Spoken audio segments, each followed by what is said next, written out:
Count के परिवार का कचरा।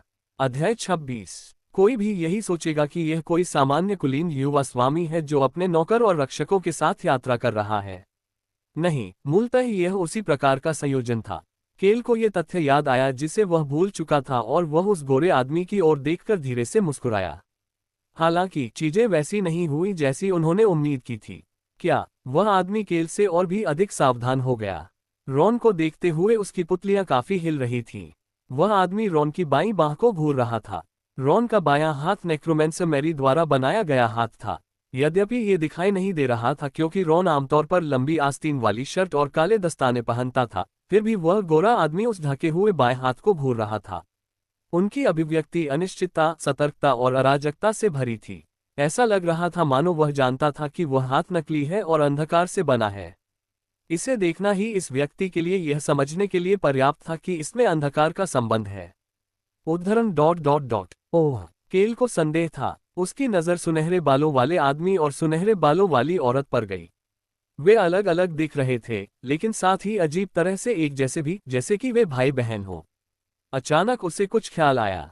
जादुई बम, और एक और बात, सूर्य देवता का चच, और अंत में संत और पवित्र युवती। लानत है, सच में। उसे ऐसा संदेह क्यों हुआ? केल ने अपना मन बना लिया। आइए ऐसा दिखावा करें कि हमें कुछ भी पता नहीं है और हम सभ्य बने रहें। हालांकि ऐसा प्रतीत होता है कि दूसरे पक्ष ने भी ऐसी ही भावना व्यक्त नहीं की। मैं धोखा नहीं खाऊंगा। गोरा आदमी आगे बढ़ा और सुनहरे तलवारबाज मास्टर को गले लगाया और केल के समूह, खास तौर पर रॉन को घूरने लगा।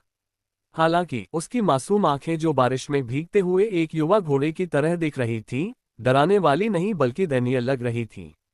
मुझे समझ नहीं आ रहा कि तुम क्या कह रहे हो। हम तुम्हें किसी बात पर धोखा नहीं दे रहे। हम तो बस वहां से गुजर रहे थे।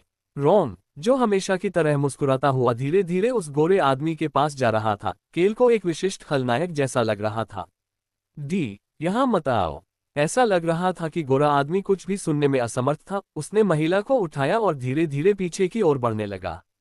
उफ, आह! बेहोश औरत का राह उठी। गोरे आदमी ने पीछे की ओर बढ़ना बंद कर दिया और जल्दी से औरत को वापस जमीन पर लिटा दिया। महिला को देख रहे पुरुष की निगाहें क्रोध और आक्रोश से भरी हुई लग रही थी और वह चिल्लाने लगा, तुम दुष्ट प्राणी हो। पहले तो तुम मरे हुए लोगों पर बम फेंकते हो और अब तुमने एक नेक्रोमेंसर से भी संपर्क कर लिया है। लगता है उसे गलतफहमी है। केल को एहसास हुआ कि वह व्यक्ति, जिसके बारे में उसे संदेह था कि वह संत है, गलत सोच रहा था। Tap tap. जब ऑन ने उसके हाथ पर थपथपाया तो केल ने अपना सिर नीचे कर लिया और देखा कि ऑन उसकी ओर ऐसे देख रहा है जैसे पूछ रहा हो कि क्या उन्हें इस पर ध्यान देने की जरूरत है। क्या हमें इसका ध्यान रखने की आवश्यकता नहीं है? अभी तक कोई नहीं। हालांकि केल ने अपना सिर हिला दिया। उसका अंतर्ज्ञान उसे धीरज रखने के लिए कह रहा था। आमतौर पर ऐसी स्थितियों में गलत विचार वाला पक्ष उपयोगी जानकारी उगल देता है। इसके अलावा कुछ और भी था जिसे उसे समझना था। मृत मन बम। क्या मृत मान से बम बनाना संभव था?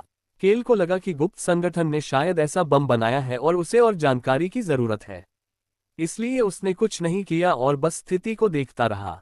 और रॉन ठीक वैसे ही चल रहा था जैसा केल चाहता था। रॉन धीरे से मुस्कुरा रहा था और उसने जानबूझकर उस आदमी की ओर एक और कदम बढ़ाया। मुझे सच में नहीं पता कि आप क्या बात कर रहे हैं सर। लगता है कि आपको हमारे बारे में गलतफहमी है। रॉन के इस कदम से कि वह निर्दोष है, वह आदमी चिल्लाने लगा और उसकी निगाहें ऐसी लग रही थीं मानो वह कह रहा हो कि उसे फिर से धोखा नहीं दिया जाएगा। उसकी आवाज़ ऐसी लग रही थी जैसे किसी ने ये स्वीकार कर लिया हो कि वे जल्द ही मर सकते हैं। मैं अब हन्ना की रक्षा करूंगा। तुम साम्राज्य के नाम पर ऐसे भयानक काम कैसे कर सकते हो? क्या सूर्य भगवान की गदा तुम्हें नहीं छोड़ेगी? वह चिल्लाता रहा और उसके माथे की नसें उभर आईं। सूर्य को हमारी दुश्मनी का पता चल जाएगा। क्या ये बदमाश क्या बक रहा है? केल का दिमाग थोड़ा अस्त व्यस्त हो गया। हालांकि गोरा आदमी अपने डर पर काबू पा चुका था और वह बिना रुके चिल्लाता रहा। यद्यपि उसका चेहरा मासूम लग रहा था, परंतु उसकी आवाज रेलगाड़ी के हॉर्न जितनी ऊंची थी। भले ही मैं उपचार क्षमताओं वाला आधा हिस्सा ही क्यों न हो, मैं स्थिर नहीं रहूंगा। अंत में केल को उस आदमी का रास्ता काटना पड़ा। पकड़ना। हाँ, मैं नहीं रुकूंगा, भले ही तुम मुझे कुछ भी बोलने से रोकने की कोशिश करो। अरे रुको! धीमी लेकिन मजबूत आवाज ने गोरे आदमी को एक पल के लिए चुप करा दिया। लाल बालों वाला आदमी परेशान लग रहा था क्योंकि उसने एक तेज आभा छोड़ी थी। आभा के दबाव से गोरा आदमी स्तब्ध हो गया। शाह। गुफा में अब शांति थी, बारिश की आवाज के अलावा। केल आखिरकार अपने दिमाग में चीजों को सुलझाना शुरू कर सकता था। उसका दिमाग तेजी से सब कुछ समझने लगा। मृत मन बम साम्राज्य का एक उत्पाद है और इन गोरे लोगों का वर्तमान में साम्राज्य द्वारा पीछा किया जा रहा था। केल की नजर गोरी औरत पर गई। गोरे आदमी ने ये जरूर देखा होगा क्योंकि उसने जल्दी से उस औरत को गले लगा लिया, लेकिन केल ने पहले ही वह सब कुछ सत्यापित कर लिया था जिसकी उसे पुष्टि करनी थी। इस बात की पूरी संभावना थी कि उसके शरीर पर काले निशान मृत मनुष्य के संपर्क में आने के कारण थे। उद्धरण ... ये तो बुरा हुआ। केल ने कभी नहीं सोचा था कि साम्राज्य में मृत मैना बम जैसी कोई चीज विकसित होगी। उपन्यास में ऐसी किसी चीज पर चर्चा नहीं की गई थी। युवा मास्टर निम। रॉन की आवाज सुनकर केल ने अपने विचार समेटे और उस गोरे आदमी की ओर देखा। केल की नजर से वह आदमी चौंक गया, लेकिन उसने अपने होठों को दबाया और चिल्लाना शुरू कर दिया। मैं हार नहीं मानूंगा। हालांकि वह आदमी अपनी चिंता को छिपा नहीं सका क्योंकि लाल बालों वाला आदमी धीरे धीरे उसके पास आ रहा था। उसने लंबे समय से इतनी मजबूत आभा महसूस नहीं की थी। ये सिर्फ एक शक्तिशाली व्यक्ति की आभा नहीं थी, बल्कि एक शासक की आभा थी। चीख चीख। केल के गीले जूते लगातार चरमरा रहे थे जैसे ही वह गोरे आदमी के पास पहुंचा। गोरे आदमी को पता चल गया कि लाल बालों वाला आदमी अब उसके ठीक सामने था। नहीं, उसे अपनी छोटी बहन हन्ना की रक्षा करनी थी। गोरा आदमी हमेशा से ही उसकी छोटी बहन के लिए बोझ रहा था। चर्च द्वारा उसका इस्तेमाल किया गया था और अब उसे फंसाए जाने के बाद साम्राज्य द्वारा पीछा किया जा रहा था। वह खुद से निराश था। लाल बालों वाला आदमी उसके पास आया और उसे नीचे देखा। उस नजर से गोरे आदमी को ठंड लग गई। लाल बालों वाला आदमी केल धीरे धीरे बोलने लगा। क्या वह मृत मानस के जहर से घायल हुई थी? उद्धरण चिन्ह ... क्या वह चिल्लाकर कहना चाहता था क्या बकवास है? हालांकि केल ने उस गोरे आदमी को एक वस्तु सौंप दी। यह एक उच्चतम श्रेणी की औषधि है। यह मृत मान को फैलने से रोकने में सक्षम होना चाहिए। लेकिन आप ये पहले से ही जानते हैं, है ना? इस व्यक्ति ने, जिसने अपना सब कुछ खो दिया था, यह उच्चतम श्रेणी की औषधि ही थी जिसके लिए वह बेसब्री से प्रार्थना कर रहा था। यह असली बात थी। सूर्य देवता के चर्च का संत गोरा आदमी अपनी मरती हुई छोटी बहन पर अपनी उपचार क्षमता का उपयोग नहीं कर सकता था। सूर्य की शक्ति अंधकार को जला देती। अपनी बहन पर उपचार का उपयोग करने से उसकी बहन को ठीक करने के बजाय अंधकार के साथ साथ शुद्धि भी मिल जाती। संत गोरे बालों वाले व्यक्ति को धीरे से मुस्कुराते हुए देख सकते थे।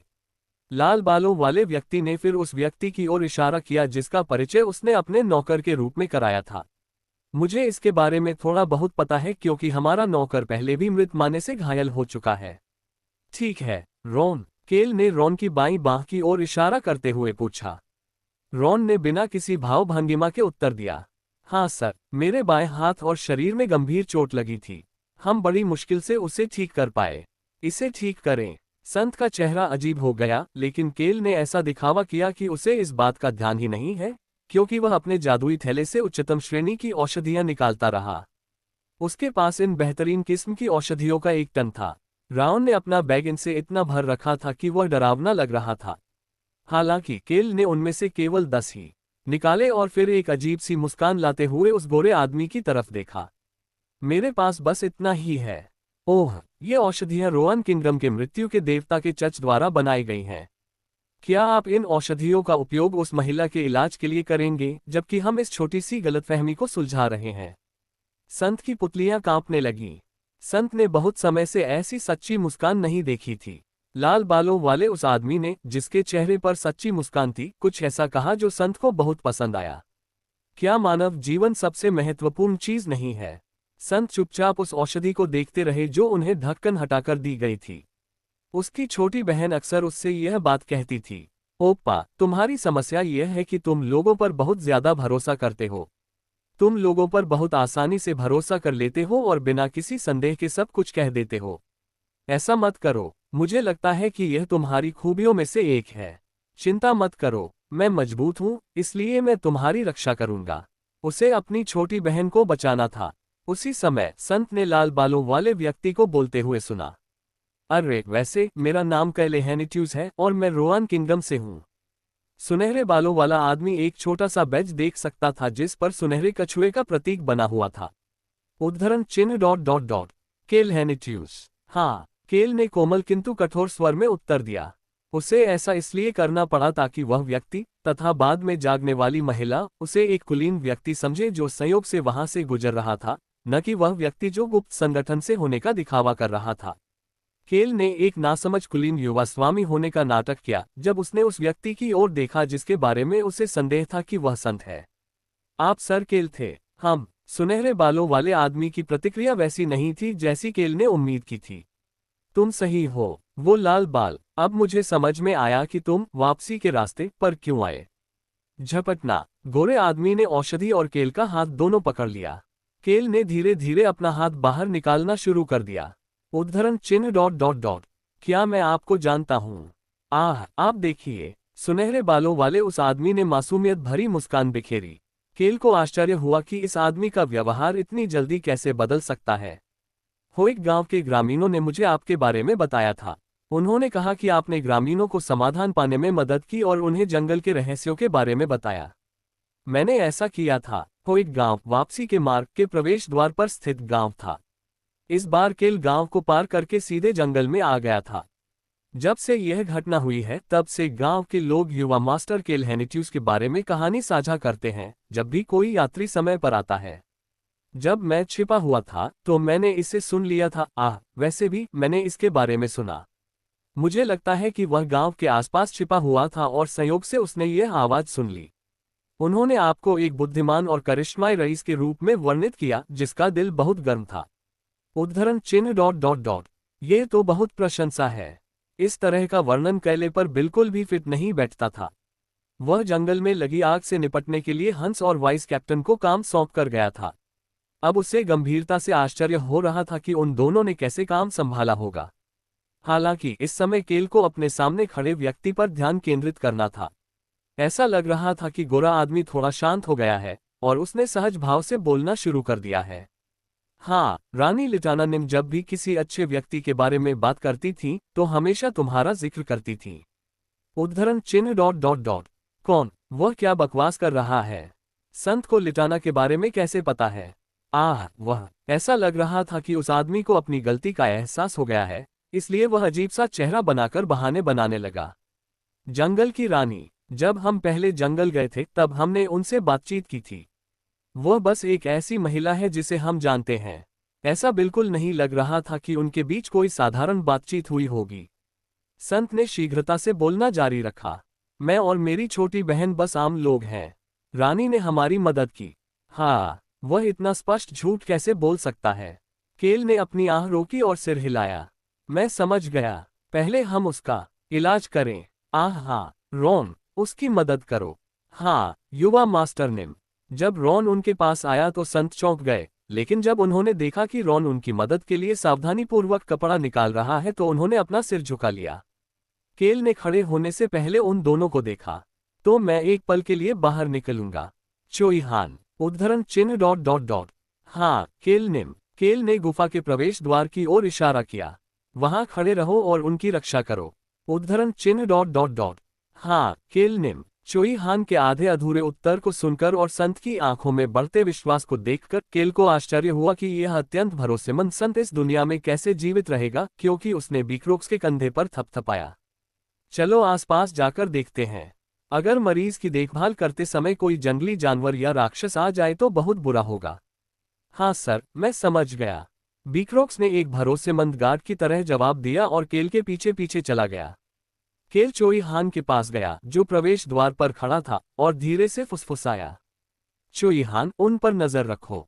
चोई हान को अंततः बात समझ में आ गई। उसने गंभीर भाव से अपना सिर हिलाया।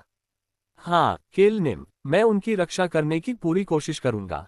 चोई हान की खराब एक्टिंग फिर से सामने आई। केल और बीकरॉक्स ने चोई हान को नजरअंदाज किया और गुफा से बाहर निकल गए। बारिश धीमी होकर हल्की बूंदाबांदी में बदल गई थी, जिससे रेनकोट पहनकर बाहर खड़े रहना ठीक था।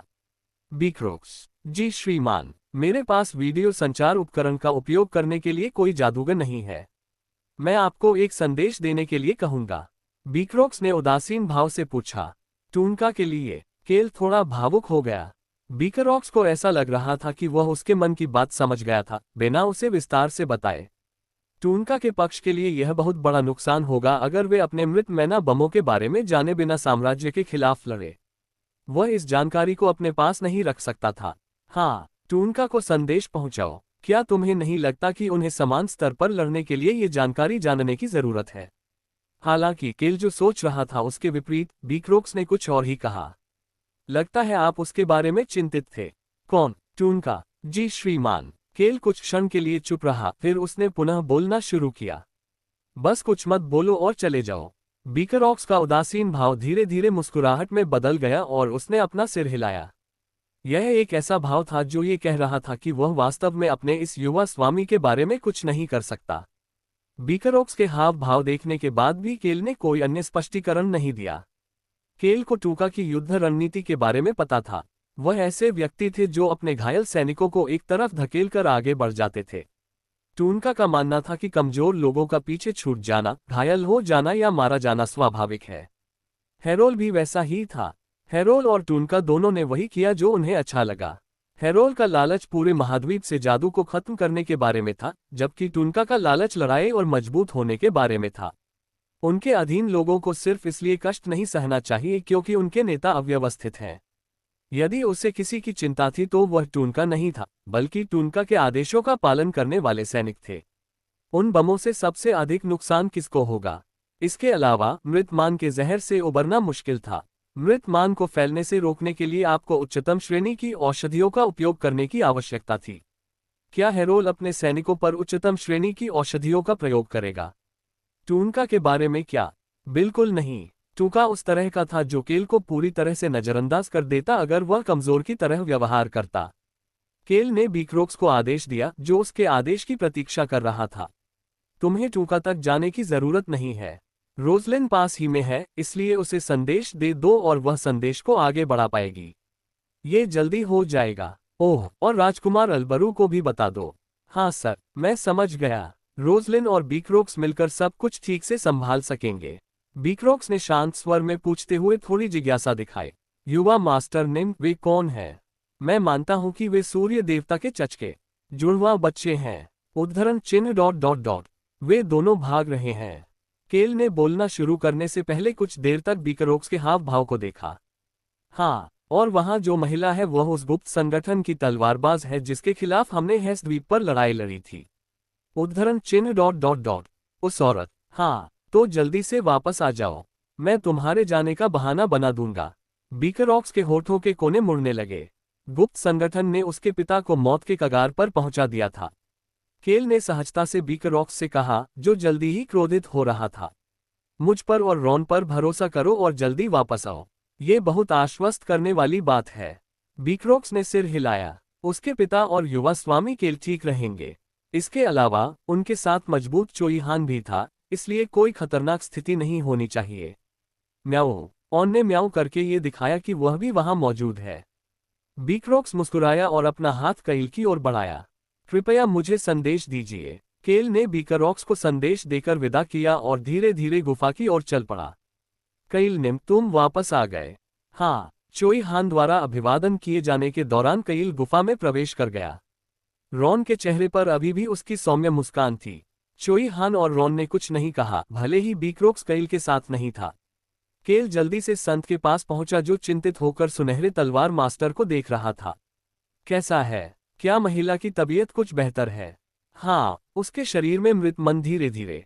जब संत प्रसन्न भाव से बोल रहे थे, उसी समय कुछ घटित हुआ। हम, सुनहरे बालों वाली तलवारबाज ने कराहते हुए कहा। उसकी पलकें फड़कने लगी, मानो वह जल्द ही अपनी आंखें खोल देगी। हाँ, हन्ना। संत ने उस नाम को पुकारा जिसे केल ने तलवार मास्टर का नाम समझा। जैसे ही महिला ने धीरे से अपनी आंखें खोली। उद्धरण चिन्ह डॉट डॉट डॉट। ओप्पा। हन्ना। संत ने अपनी बहन का नाम पुकारा और उसे गले लगा लिया। जब जुड़वां बच्चे अपने पल बिता रहे थे, तब केल ने रॉन की हथेली पर कुछ लिखा। हाथ का हिस्सा। रॉन की निगाहें ठंडी हो गईं, जबकि केल ने कुछ भी न जानने का नाटक किया और संत की ओर देखकर मुस्कुराया, जो उसकी ओर देख रहा था। मुझे राहत महसूस हो रही है। युवा मास्टर निम, आपकी बदौलत मेरी बहन जाग गई है। आपका बहुत बहुत धन्यवाद। केल को संत की ओर से कृतज्ञता का भाव मिला, साथ ही तलवार मास्टर की ओर से भी असमंजस का भाव, तथा उसने अपनी सबसे महान मुस्कान बिखेरी। अभी भी बहुत सी बातें थीं जो उसे उन दोनों से पता करनी थी। केल को अपनी वर्तमान स्थिति के बारे में और अधिक जानने की आवश्यकता थी, साथ ही यह भी कि लिटाना का नाम संत के मुंह से क्यों निकला और साम्राज्य मृतमान को हथियार के रूप में क्यों उपयोग कर रहा था, जबकि यह उनके लिए भी जहरीला हो सकता था। उद्धरण चिन्ह। ओप्पा। तलवार मास्टर हन्नाह ने नींद भरी आवाज में संत को पुकारा।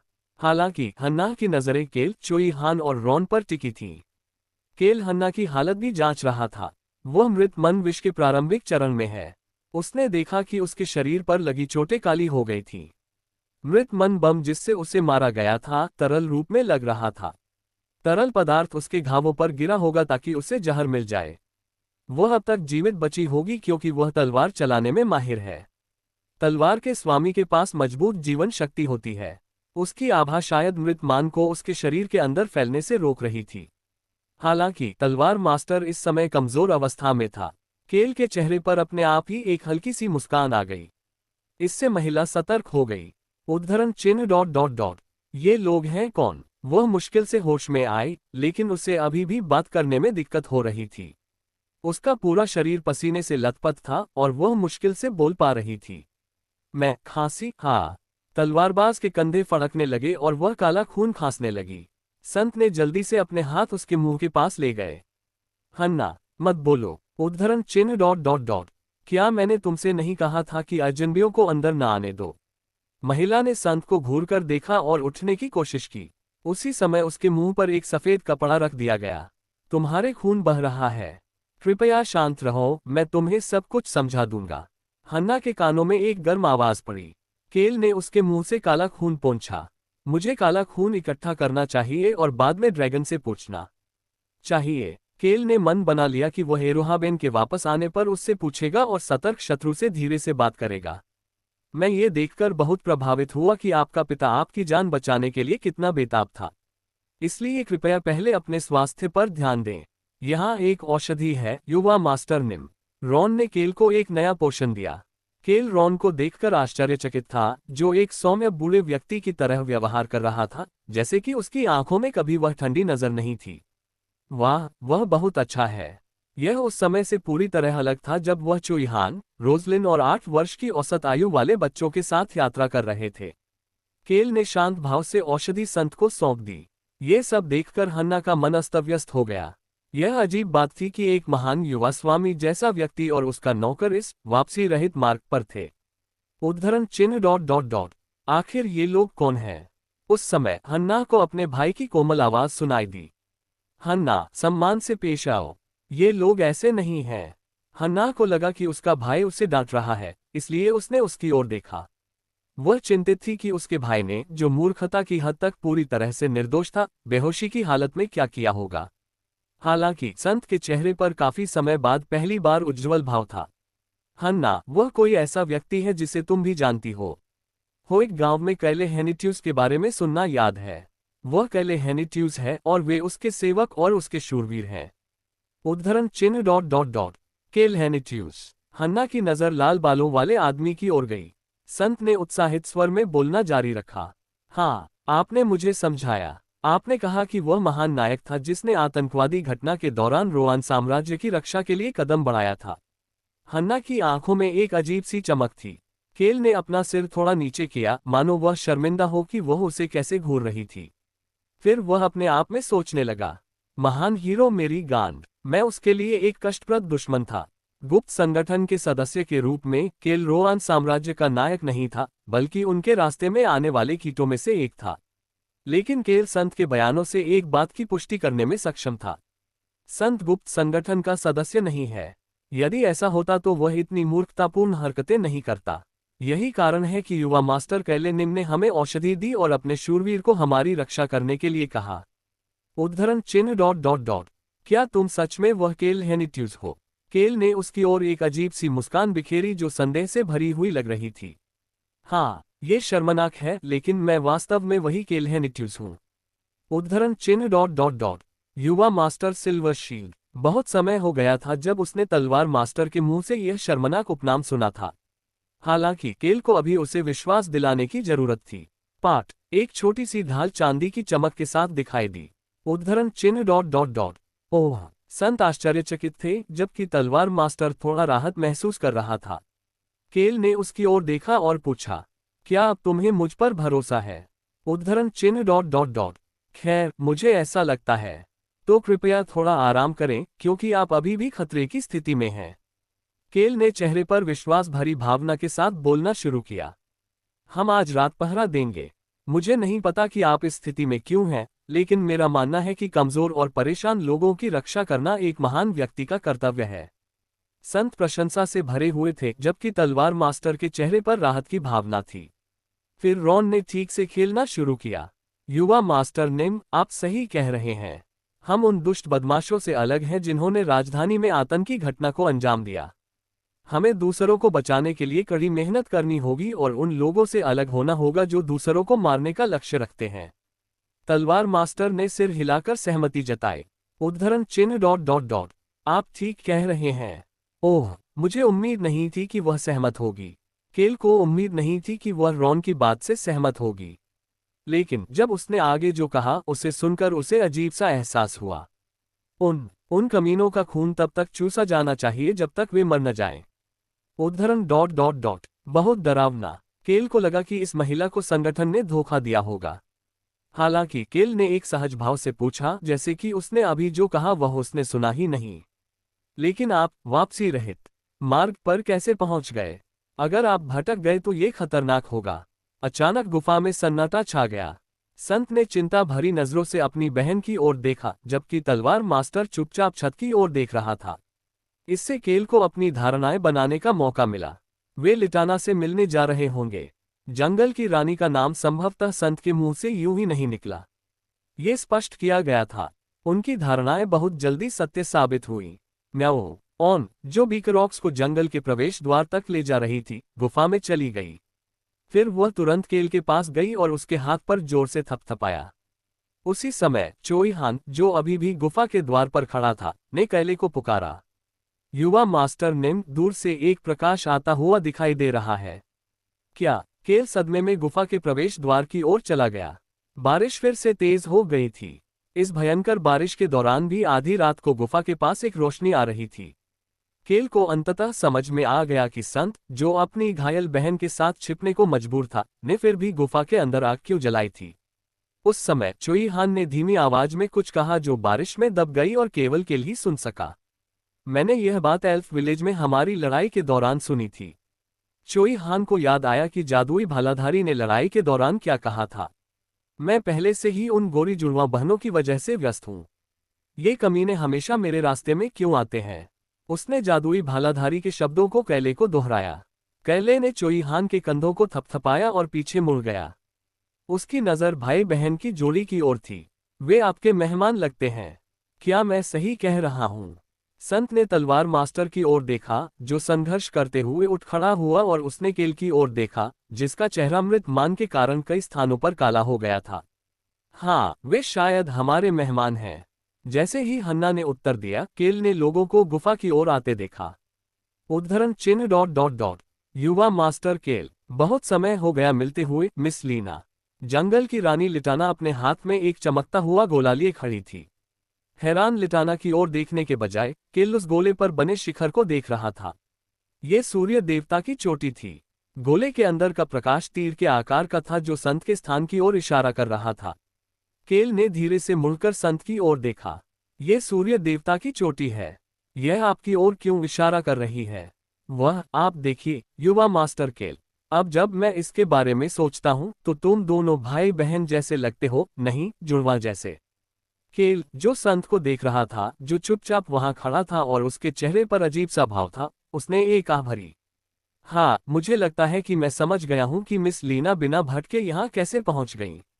मुझे ये भी लगता है कि मैं जानता हूं कि तुम दोनों कौन हो।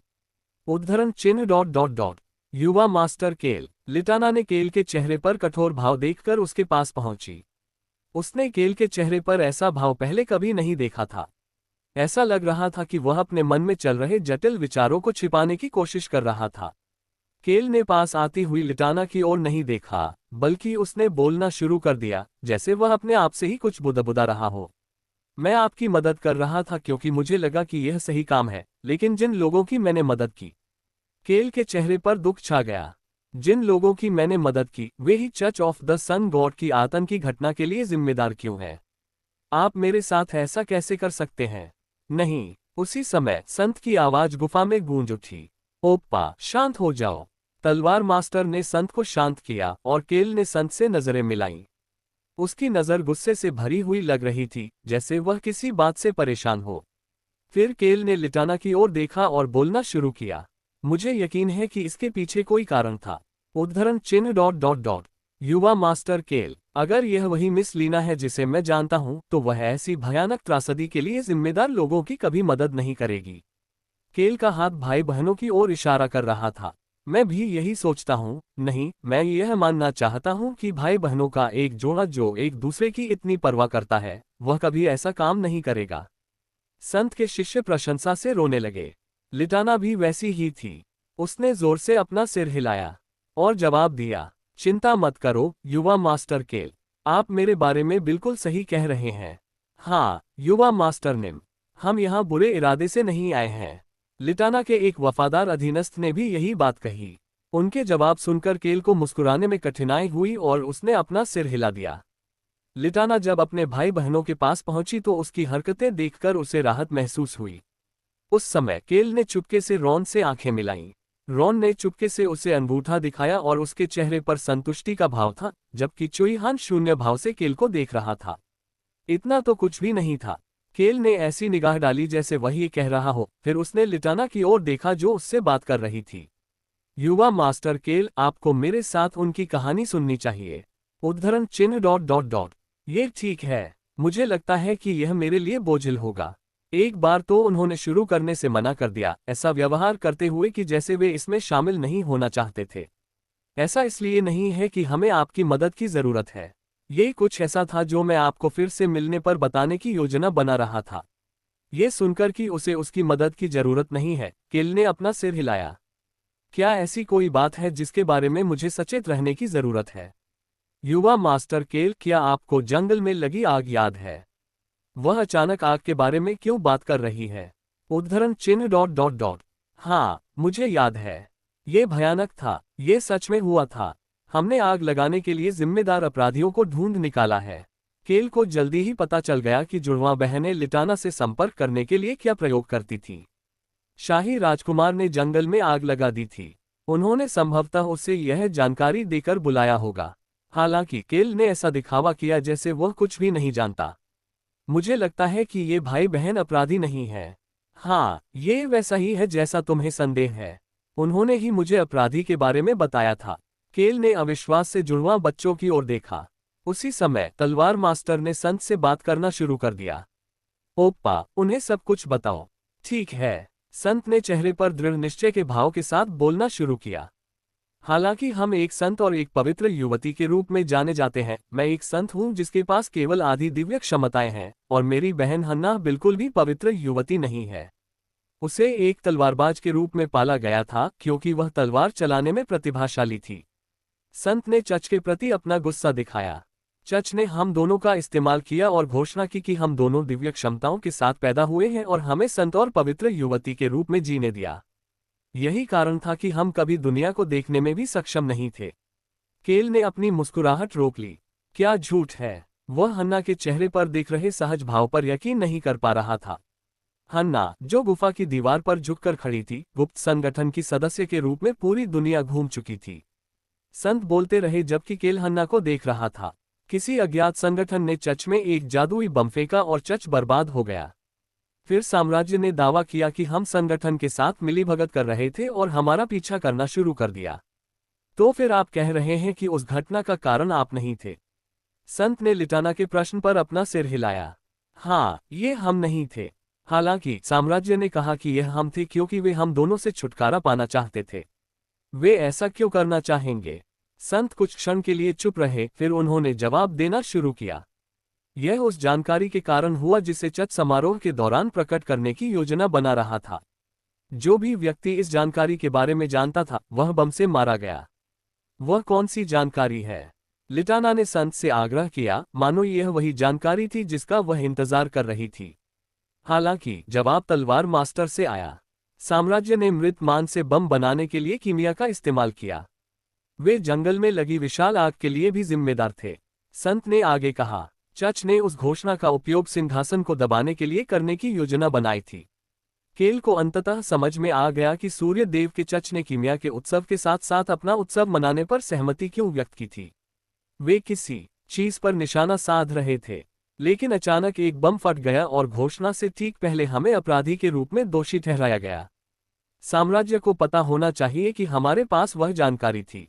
यही कारण है कि हमें इस तरह से गलत तरीके से पीछा किया जा रहा है और हन्ना को चोट लग गई। उफ! संत की आंखें लाल होने लगीं, मानो वह रोना चाहते हों। केल चुपचाप खड़ा होकर उनकी सारी बातें सुन रहा था। हालांकि उसका दिमाग तेजी से जानकारी को संसाधित कर रहा था। ऐसा लगता है कि यह साम्राज्य और सूर्यदेव के चच के बीच का मामला है, तो फिर गुप्त संगठन इसमें बीच में क्यों है? उन्होंने इस बात पर आश्चर्य व्यक्त किया कि क्या कोई पक्ष संगठन से जुड़ा हुआ है। उस औरत के बारे में क्या? केल की नजर फिर से हन्ना की ओर गई। संत इस समय अपनी भड़ास निकाल रहे थे। हमसे इस्तेमाल किया गया, ये बहुत अनुचित है। तलवार मास्टर हन्ना ने बड़बड़ाना शुरू कर दिया। हाँ, हम सभी ने हमारा इस्तेमाल किया और उन सभी ने हमें धोखा दिया जिन्हें हम अपना परिवार मानते थे। उनके द्वारा चुने गए शब्द हर कोई से केल को पता चला कि चच और साम्राज्य के अलावा कोई और भी था। लिटाना ने उसी क्षण बोलना शुरू कर दिया। तो फिर क्या आप हमसे उस जानकारी के बदले में अपनी सुरक्षा की मांग कर रहे हैं? संत ने अपना सिर हिलाया। हाँ, हमारे पास अभी अल्केमिस्ट बेल टॉवर के बारे में जानकारी है। मैं यह आपको दे दूंगा, इसलिए कृपया हमारे लिए पूर्वी महाद्वीप की छुट्टी का कोई रास्ता खोजें। जुड़वा भाइयों की योजना पूर्वी महाद्वीप की ओर भाग जाने की थी। उसी क्षण हन्ना की आवाज गुफा में गूंज उठी। कृपया मेरे भाई को वहां भेज दीजिए।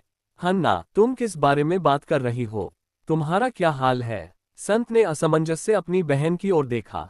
हालांकि तलवार मास्टर के चेहरे पर गंभीरता थी। मैं वैसे भी मरने वाला हूं। उनकी मूल योजना के विपरीत हन्ना को मृत मान द्वारा जहर दिया गया। पूर्वी महाद्वीप की ओर जाते समय उसकी मृत्यु हो जाएगी। नहीं, ऐसा मत कहो हन्ना, मैं तुम्हें बचा लूंगा। संत की हताश आवाज का कोई असर नहीं हुआ, जबकि हन्ना चुपचाप छत की ओर देखते हुए खड़ी रही। लिटाना ने अपने चेहरे पर एक जटिल भाव के साथ भाई बहनों की ओर देखा। उसी समय एक शांत आवाज बोलने लगी, क्या तुम बदला लेने जा रहे हो? ये केल था, सुनहरे बालों वाली तलवारबाज जो छत की ओर देख रही थी, ने अपनी नजर कैले की ओर घुमाई। केल ने सुनहरे बालों वाले तलवार मास्टर की ओर देखा और वह बोलना जारी रखा। ऐसा लगता है कि यह आपकी योजना है, महिला ने जवाब दिया। और अगर मैं हूं? उसने अपने इरादे नहीं छिपाए। उसका शरीर भले ही मर रहा था, लेकिन उसकी आंखें क्रोध और विश्वासघात से भरी थीं। हन्ना, साम्राज्य से बदला लेना, तुमने मुझे ऐसा न करने को कहा था। ठीक है, साम्राज्य से बदला लो। तुम ऐसा नहीं कर सकते। तुमने कहा था कि मैं नहीं कर सकता, तो फिर तुम क्यों कर रहे हो? हन्ना ने फिर अपना मुंह बंद कर लिया। हालांकि किल उसके इरादों को समझ गया, क्योंकि वह उसकी पहचान के बारे में जानता था। वह साम्राज्य से बदला लेने की योजना नहीं बना रही थी, वह किसी और से बदला लेने की योजना बना रही थी। केल को याद आया कि चोई हान ने उससे क्या कहा था। जादू के भाले वाले ने कहा कि गोरी जुड़वा बहनों की वजह से उसके पास बहुत काम है। मुझे लगता है कि वह उन दोनों के बारे में बात कर रहा था। महिला को भी गुप्त संगठन द्वारा धोखा दिया गया था। हन्ना, कुछ तो बोलो, हमें कुछ कहना है। अकेले रहने का कोई मतलब नहीं है। संत की उदास आवाज से हन्ना बोल नहीं पाए। उसने फिर से अपनी आंखें बंद की और फिर से कैल की आवाज सुनी। माफ कीजिए मिस हन्ना। वह रोआन साम्राज्य के नायक, अच्छे और ईमानदार कैले हेनिट्यूस की आवाज को अनदेखा करना चाहती थी। हालांकि वह ऐसा नहीं कर सकी। क्या आप उस बदले को सफल बनाना चाहते हैं? केल ने जब देखा कि हन्ना ने आश्चर्य से अपनी आंखें खोलकर उसकी ओर देखा तो वह मुस्कुराने लगा। उद्धरण चिन्ह ... बस क्या, चूंकि आप वैसे भी मृत मन से मरने वाले हैं, इसलिए मैं आपको लंबे समय तक जीने दूंगा। पूरी गुफा में सन्नाटा छा गया। केवल हन्ना ने केल को जवाब दिया। उद्धरण चिन्ह ... आखिर तुम किस बारे में बात कर रहे हो? उसके अस्त व्यस्त भाव को देखकर केल की मुस्कान और भी चौड़ी हो गई। फिर उसने कुछ ऐसा कहा जिसे न तो जंगल की रानी लिटाना समझ सकी न ही संत। आप खून के दीवाने जादूगर की तरह नहीं मर सकते, है ना? हन्ना की पुतलियां हिलने लगीं। केल को ये बात याद नहीं रही। यद्यपि वह कल की दुश्मन को मित्र के रूप में स्वीकार नहीं कर सकता था, फिर भी वह उसका उपयोग अवश्य कर सकता था। खून का दीवाना जादूगर, कौन है वह? रानी लिटाना ने सबसे पहले केल के बयान पर प्रतिक्रिया दी। संत ने भी उनके बाद एक टिप्पणी की। कितना बुरा नाम है, एक जादूगर जो खून का दीवाना है। वैसे हन्ना, क्या तुम्हें एक और औषधि चाहिए? तुम बहुत पीली दिख रही हो। तलवारबाज हन्ना पूरी तरह से पीली पड़ गई थी। उसने अपना मुंह बंद रखा हुआ था, लेकिन उसके मुंह के कोने कांप रहे थे। केल ने सहजता से संत को एक नया रुमाल थमा दिया। लगता है तुम्हें मिस हन्ना का थोड़ा पसीना पोंछना पड़ेगा। उसके माथे पर कितना पसीना है, ये तो देखो। केल ने लिटाना से नजरें मिलाने से पहले गर्मजोशी से बात की। हन्ना ने अपने हाथ पीछे कर लिए ताकि यह छिपाया जा सके कि वे कांप रहे थे, और उसने अनभिज्ञता का नाटक किया। एक आदमी था जिसे खून का दीवाना जादूगर कहा जाता था। मैंने उसके बारे में सिर्फ कहानियां सुनी हैं, लेकिन वैसे भी अब वह मर चुका है। क्या ऐसा कोई व्यक्ति था? हाँ, मैंने सुना है कि उसकी मौत बहुत ही क्रूर तरीके से हुई। केल का शरीर कांपने लगा, मानो वह बोलना जारी रखने से पहले इस बारे में सोचना भी नहीं चाहता था। वह अपने एक साथी के हाथों मारा गया। उद्धरण चिन्ह डॉट डॉट डॉट। मम, कितना भयानक। लिटाना के अधीनस्थ की प्रतिक्रिया पर केल ने अपना सिर हिलाया। हन्ना का चेहरा और भी पीला पड़ गया, जिससे उसके पीले चेहरे और मृत माने के काले धब्बों के बीच का अंतर बहुत स्पष्ट दिखाई देने लगा। केल ने बोलना जारी रखा। ऐसी कहानी सुनकर ही मेरा दिल खुशी से उछल पड़ता है। मुझे लोगों को मरते हुए देखना पसंद नहीं है। बेशक, मैं आपके व्यक्तित्व के बारे में जानता हूँ, युवा मास्टर केल। मुझे यकीन है कि लोगों को मरते देखना आपके लिए मुश्किल है। लिटाना ने केल से सहमति जताते हुए उससे पूछा कि उसके मन में क्या है। लेकिन तुम्हारा क्या मतलब है कि तुम उससे बदला लेने में मदद करोगे? लिटाना को लगा कि किसी का बदला लेने में मदद करना कैल के चरित्र के अनुकूल नहीं है। हालांकि वह जुड़वां बच्चों के दिलों में आक्रोश को समझती थी, लेकिन कैल का व्यक्तित्व ऐसी क्रूरता के साथ अच्छी तरह से मेल नहीं खाता था। लिटाना ने देखा कि केल मुस्कुराने लगा है। मिस लीना, क्या आप जानती हैं कि सबसे बड़ा बदला क्या होता है? उद्धरण चिन्ह डॉट डॉट डॉट। सबसे बड़ा बदला। केल ने लिटाना से मुंह फेर लिया, हालांकि लिटाना का चेहरा अभी भी उलझन में था। फिर उसने पीली पड़ चुकी हन्ना की ओर देखा। मिस हन्ना, केल ने सम्मानपूर्ण किंतु कठोर स्वर में बोलना शुरू किया। मुझे नहीं पता कि मुझे इस तरह से बोलना चाहिए या नहीं, लेकिन मैं सिर्फ एक बात कहूंगा। अब वह क्या कहेगा? जैसे जैसे केल बोलता गया, हन्ना के मन में अराजकता और अनिश्चितता भरती गई। मिस हन्ना, असली बदला एक लंबी और खुशहाल जिंदगी जीना है। आपको अपने बड़े भाई के साथ एक खुशहाल जिंदगी जीने की जरूरत है। क्या वह ये बकवास खरीदेगी? केल की सच्ची भावना ये थी कि असली बदला तब होता है जब आपको जो दर्द मिला है उसे जिम्मेदार पार्टी को वापस करना होता है। खुशी से जीने का यही एकमात्र तरीका था। हालांकि वह जो कह रहा था वह उसकी सच्ची भावनाओं के बिल्कुल विपरीत था। लिटाना आश्चर्यचकित थी। आह, यही तो आप कहना चाहते थे। युवा मास्टर केल, आपका दिल वाकई मुझसे बड़ा है। संत धीरे धीरे रोने लगे। म्याऊ। ऑन कैल की बाहों से उछलकर जमीन पर आ गिरी और म्याऊ म्याऊ करने लगी। लिटाना ने प्यारी ऑन के सिर को सहलाना शुरू कर दिया। लगता है मैं आपसे सहमत हूँ, युवा मास्टर केल। असल में ऑन अविश्वास में आहें भरने के लिए कैल से दूर चला गया था। चोई हान के लिए वह बातचीत से बच रहा था और बस गुफा के बाहर देख रहा था। हाँ युवा मास्टर निम, ये वास्तव में बदला लेने का सबसे अच्छा तरीका है। लेकिन रॉन अंदर ही केल के साथ खेल रहा था। केल को चोई हान और ऑन की असहमति की परवाह नहीं थी। बहुत देर हो चुकी है, क्यों न हम थोड़ी देर सो जाएं, क्योंकि हमारे साथ एक मरीज भी है। क्या हम? लिटाना ने गुफा के बाहर देखते हुए पूछा। सचमुच बहुत देर हो रही थी। ओह, और यहाँ भाई बहन शायद बहुत थके हुए हैं, तो क्यों न मेरा और आपका समूह बारी बारी से इस क्षेत्र में गश्त करें, मिस लीना। आह, अगर कोई दुश्मन आ जाए तो। लिटाना का चेहरा कठोर हो गया जब उसने अपने दुश्मन का जिक्र किया। हाँ, बस मामले में। बहुत बढ़िया, चलो ऐसा करते हैं। लिटाना को उससे सहमत होते सुनने के बाद केल ने जुड़वा बच्चों की ओर, विशेष रूप से हन्ना की ओर देखा। तुम दोनों थोड़ा आराम कर सकते हो। बहुत बहुत धन्यवाद। आपको नहीं पता कि मुझे चैन से सोए हुए कितना समय हो गया है। मुझे लगता है कि आज रात में आराम से सो पाऊंगा।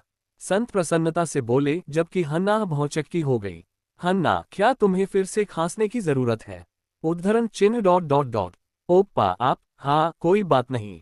हन्ना का दिमाग उलझन में था। केल को इसकी परवाह नहीं थी और वह लिटाना से बात करने लगा।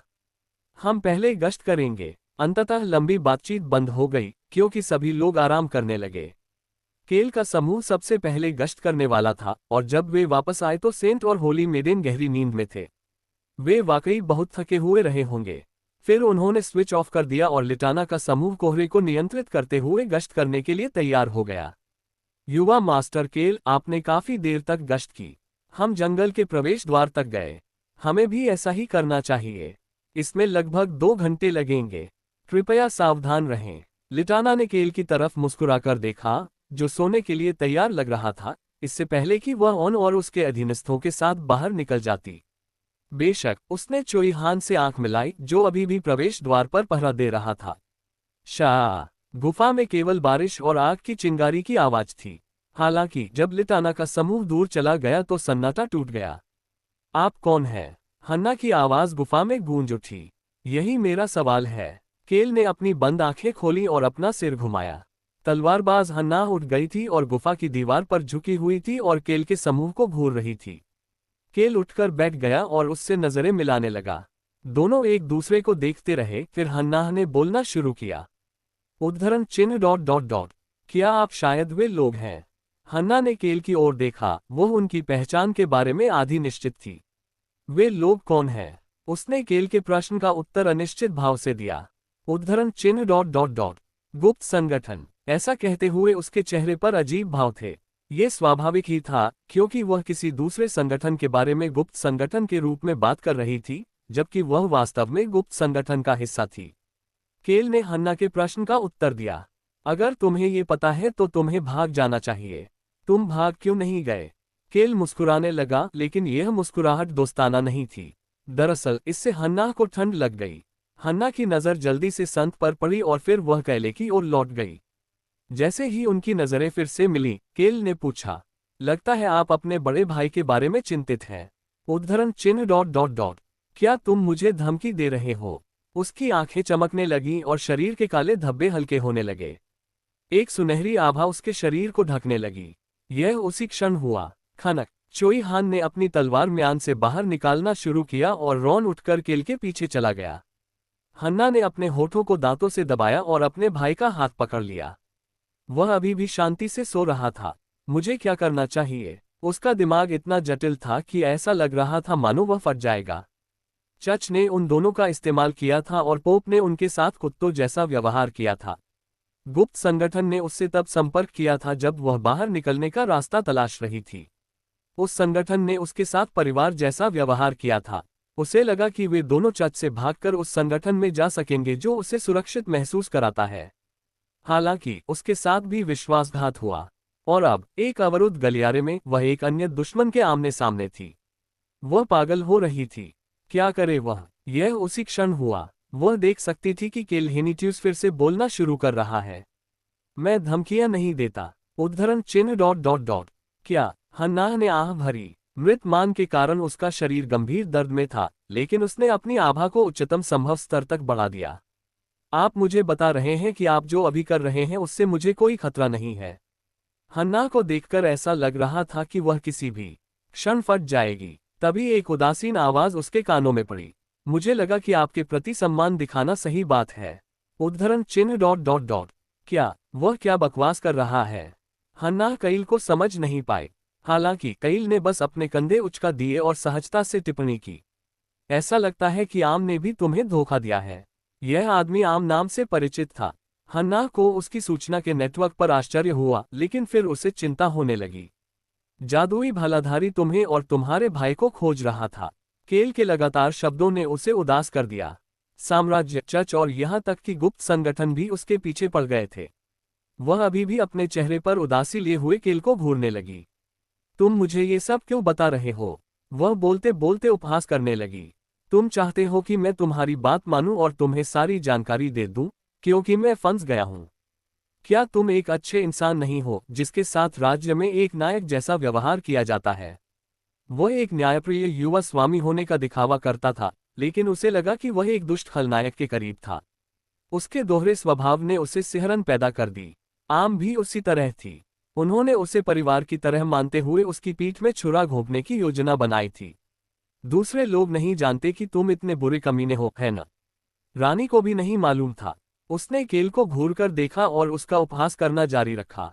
एक शांत आवाज ने उसे जवाब दिया, लेकिन आपको पता है, उद्धरण चिन्ह डॉट डॉट डॉट, क्या आप मेरा असली स्वभाव जानते हैं? मैंने अपने चरित्र के दोनों पहलू आपको दिखा दिए हैं। क्या यह आपके सवाल का जवाब देने के लिए पर्याप्त नहीं है? केल लगातार बोलते हुए शांत दिख रहे थे।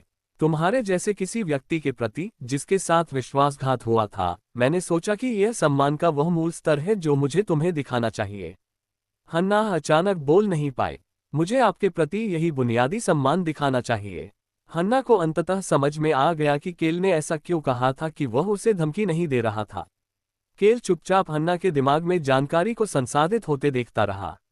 उसे लोगों को धमकाने में कोई दिलचस्पी नहीं थी। वह लोगों के साथ सौदेबाजी करना पसंद करता था। हन्ना ने अंततः फिर से बोलना शुरू कर दिया। उद्धरण चिन्ह डॉट डॉट डॉट, तुम मुझसे बात करना चाहते हो? हाँ, मैं तुमसे बात करना चाहता हूँ और एक सौदा करना चाहता हूँ। हन्ना ने देखा कि जब उसने अपनी आभा को कमजोर किया तो केल उसकी ओर मुस्कुरा रहा था।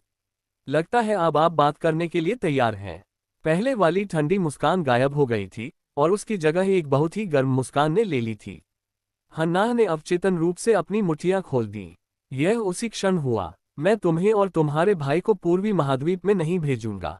क्यों नहीं? हन्ना फिर से भौचक्की हो गई। उसने सोचा था कि मूड अच्छा है, लेकिन उसने अंत में उनके रास्ते में आने की योजना बनाई। उस समय केल ने बोलना जारी रखा। मैं सचमुच नहीं जानता कि तुम्हारे दिमाग में क्या चल रहा है। क्या तुम्हें नहीं पता कि आम पूर्वी महाद्वीप के अंडरवर्ल्ड को नियंत्रित करता है? हन्ना का शरीर अकड़ गया। वह कुछ भी नहीं बोल सकी और उसने चौंकते हुए केल की ओर देखा। आखिरकार वह काफी देर बाद चुपचाप बोलने में कामयाब हुई।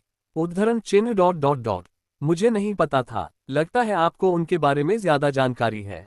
हन्ना एक बार फिर केल के सूचना नेटवर्क से हैरान रह गई। फिर उसे इस बात पर गुस्सा आने लगा कि उसे कुछ भी नहीं पता था। उन्होंने मुझे बस इतना बताया कि वे उत्तर के साथ काम करने वाला एक छोटा संगठन है।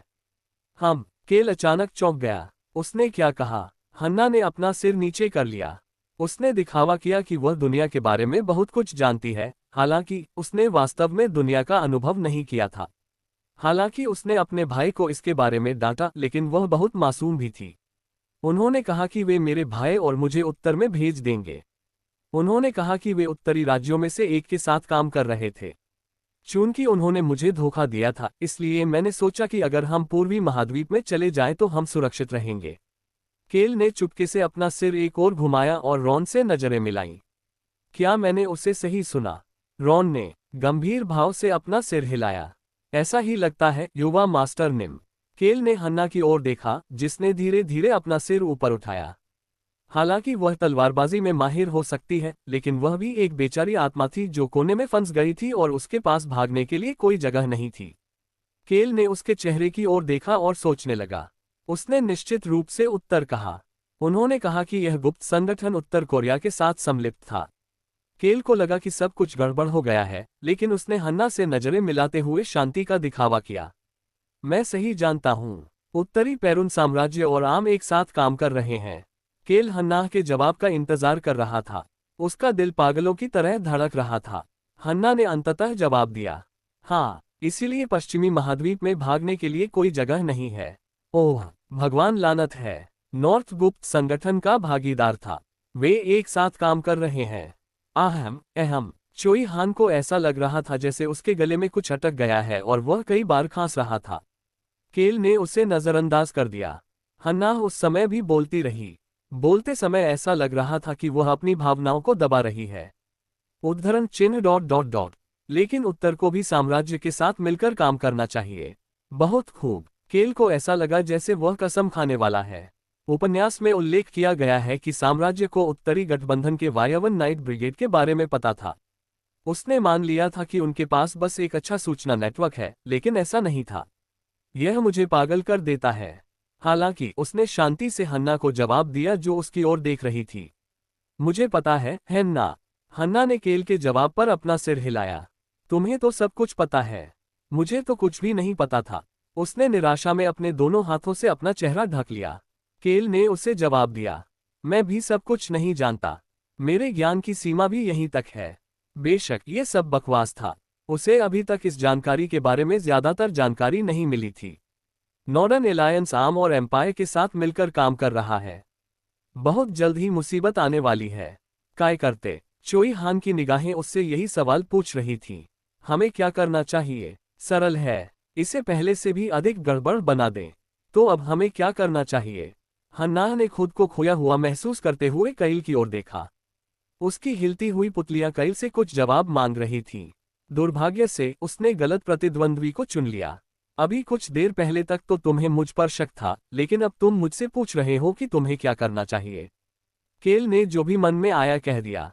उसके दिमाग में अभी जुड़वा बच्चों के बारे में सोचने की जगह नहीं थी। लेकिन आप आम के खिलाफ लड़ रहे हैं। लड़ाई? बिल्कुल नहीं। केल ने अपना सिर हिलाते हुए वही बात कही जो उसके दिमाग में आए। तुम दोनों को अभी मिस लीना से मदद मांगनी चाहिए। जंगल बहुत बड़ा है और इसमें कई जगहें हैं जहां तुम छिप सकते हो। मिस लीना तुम्हारी मदद कर सकती हैं।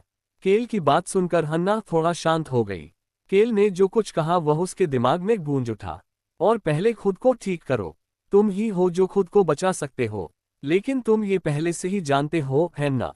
उद्धरण चिन्ह ... मुझे पता है। इस स्थिति ने मुझे इसे और भी बेहतर ढंग से समझने में मदद की है। उसका भाई सूर्य देव की उपचार क्षमताओं के साथ पैदा हुआ था, लेकिन संभवतः इसी वजह से वह बिल्कुल भी एथलेटिक नहीं था। उसकी तुलना में वह शारीरिक गतिविधियों और तलवारबाजी में बहुत प्रतिभाशाली थी। उन दोनों की सुरक्षा करना उसकी जिम्मेदारी थी। हालांकि वह सुन सकती थी कि केल लगातार बोल रहा था, हाँ, किसी पर भरोसा मत करो। उसने पीछे मुड़कर केल की ओर देखा। मिस लीना पर भरोसा मत करो और मुझ पर भी भरोसा मत करो। केवल एक दूसरे पर भरोसा करो। उस आदमी ने उससे कहा कि वह उसके चेहरे पर उदासीनता का भाव देखकर उस पर भरोसा न करे। हन्ना ने जादुई भालाधारी के बारे में सोचा। मुझे अपना भाई समझो, हम पर भरोसा रखो, हम तुम दोनों को आज़ादी देंगे। फिर उसने पोप के बारे में सोचा। मैं ही वह व्यक्ति हूं जिसने तुम्हारे जैसे दो बेकार बच्चों को लेकर तुम्हें सुपरस्टार बनाया। मुझ पर भरोसा करो, मैं तुम्हें हमारे सूर्य देवता की रोशनी में चमकने में मदद करूंगा। बाकी सभी लोगों ने उन दोनों से कहा था कि वे उन पर भरोसा रखें। उसने केल की ओर सिर हिलाया, जो उसकी ओर देख रहा था। ठीक है, मैं तुम पर भरोसा नहीं करूंगा। इस उत्तर पर केल ने भी अपना सिर हिलाया। हन्ना के लिए ये सही निर्णय था। उसके सामने खड़ी इस महिला के पास केवल उसका मरता हुआ शरीर और उसका भाई था, जिसके पास केवल उपचार करने की क्षमता थी। उसके पास भागने के लिए कोई जगह नहीं थी, उसे बस छिपने के लिए कोई जगह चाहिए थी। साम्राज्य, गुप्त संगठन और चर्च द्वारा धोखा दिए जाने के बाद उसके पास जाने के लिए कोई जगह नहीं थी। इसीलिए केल ने यह बात कही, और मैं तुम्हें किसी ऐसे व्यक्ति के पास ले जाऊंगा जो तुम्हें बचा सकता है, इसलिए बस मेरा इंतजार करो। उद्धरण चिन्ह ... क्या मैं सचमुच जी सकता हूँ? हाँ। सुनहरे बालों वाली तलवारबाज की आंखों में फिर से जान आ गई।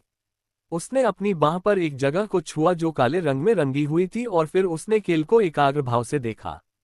और बदले में तुम मुझसे क्या चाहते हो? केल मुस्कुराने लगा। मिस हन्ना, आप बहुत होशियार हैं। हन्ना को वह सब याद था जो केल ने कहा था। तुमने मुझसे कहा था कि तुम मेरे साथ सौदा करने जा रहे हो। जिन अन्य संगठनों के साथ उसने काम किया था, उनके विपरीत केल ने कहा था कि वह एक सौदा करना चाहता था। केल ने हन्ना की बात से असहमति नहीं जताई।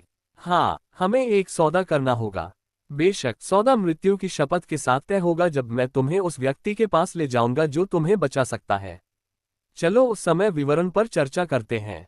मैं ठीक हो सकता हूँ। मैं जीना जारी रख सकता हूँ। केल की बात सुनकर हन्ना को यकीन हो गया कि यह संभव है।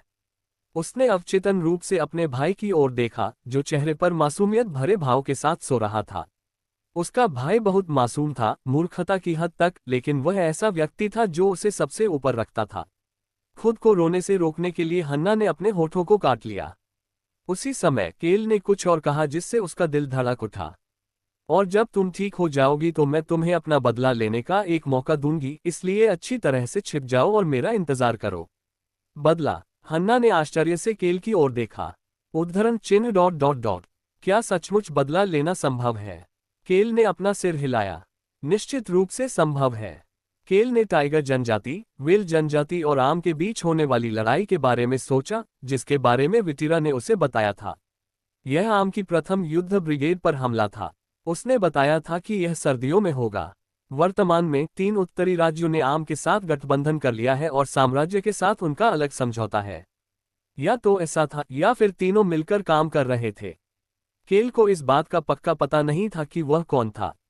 यही कारण था कि जब भी उसे मौका मिला उसने उन सभी को मिटा दिया। उत्तरी गठबंधन की नज़र रोआन साम्राज्य पर थी, जो कैल के घर का स्थान था। कैल के लिए यह उचित था कि वह उन सभी लोगों से छुटकारा पाले जो उत्तरी गठबंधन को उसके घर पर कब्जा करने में मदद करेंगे। केल ने उनके लिए चीजें गड़बड़ करने का मन बना लिया। फिर उसने जुड़वां बच्चों की ओर देखा। एक तलवारबाज था जबकि दूसरा church of the sun god saint था, भले ही उसके पास संत की आधी शक्ति ही थी। हालांकि उन्हें फंसाया गया था, लेकिन अगर उसकी बेगुनाही साबित हो जाती तो church of the sun god के सभी विश्वासी उसके नेतृत्व में इकट्ठा हो जाते। केल ने कुछ ऐसा कहा जिससे हन्ना का ध्यान आकर्षित हो गया। मैं तुम्हें अपने शत्रुओं के खून में भीगने का अवसर दूंगा। हन्ना को खून देखना बहुत पसंद था।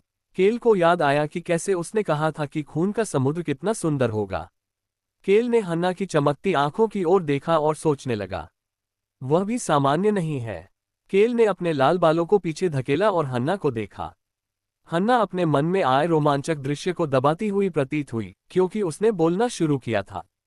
केल हेनेट्यूज, आप कमजोर हैं, लेकिन बहुत अच्छे हैं। मुझे लगता है कि अगर आप ऐसा सोचते हैं तो ये सच है।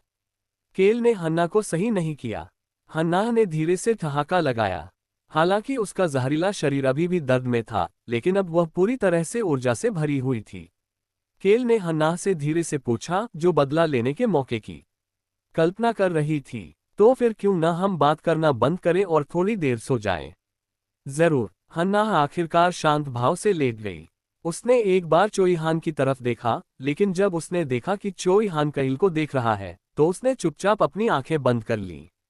केल ने उसे गुफा की छत की ओर देखने से पहले अपनी आंखें बंद करते हुए देखा। आज रात उसे नींद नहीं आएगी। हर कोई लड़ना क्यों चाहता है?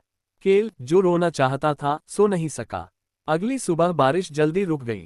केल ने धुंध भरे जंगल को देखा और एक गोल पत्थर पर बैठ गया। गुफा से बाहर निकलते ही सुबह की ठंडी हवा ने उसका स्वागत किया। हाँ, तुम इतनी सुबह सुबह क्यों आहें भर रहे हो?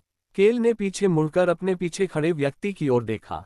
मिस लीना। रानी लिटाना कैल के पास पहुंची। वह कैल के बगल में एक चट्टान पर बैठ गई और चिंतित भाव से उसकी ओर देखने लगी। युवा मास्टर केल, ऐसा लगता है कि आपको नींद नहीं आई। उद्धरण चिन्ह ... मेरे दिमाग में बहुत कुछ चल रहा था। आलसी जीवन एक बार फिर उससे दूर चला गया। केल को इस तथ्य से दुख हुआ। लिटाना ने हल्की सी सांस ली। फिर उसने दया और सम्मान दोनों से कैल की ओर देखा।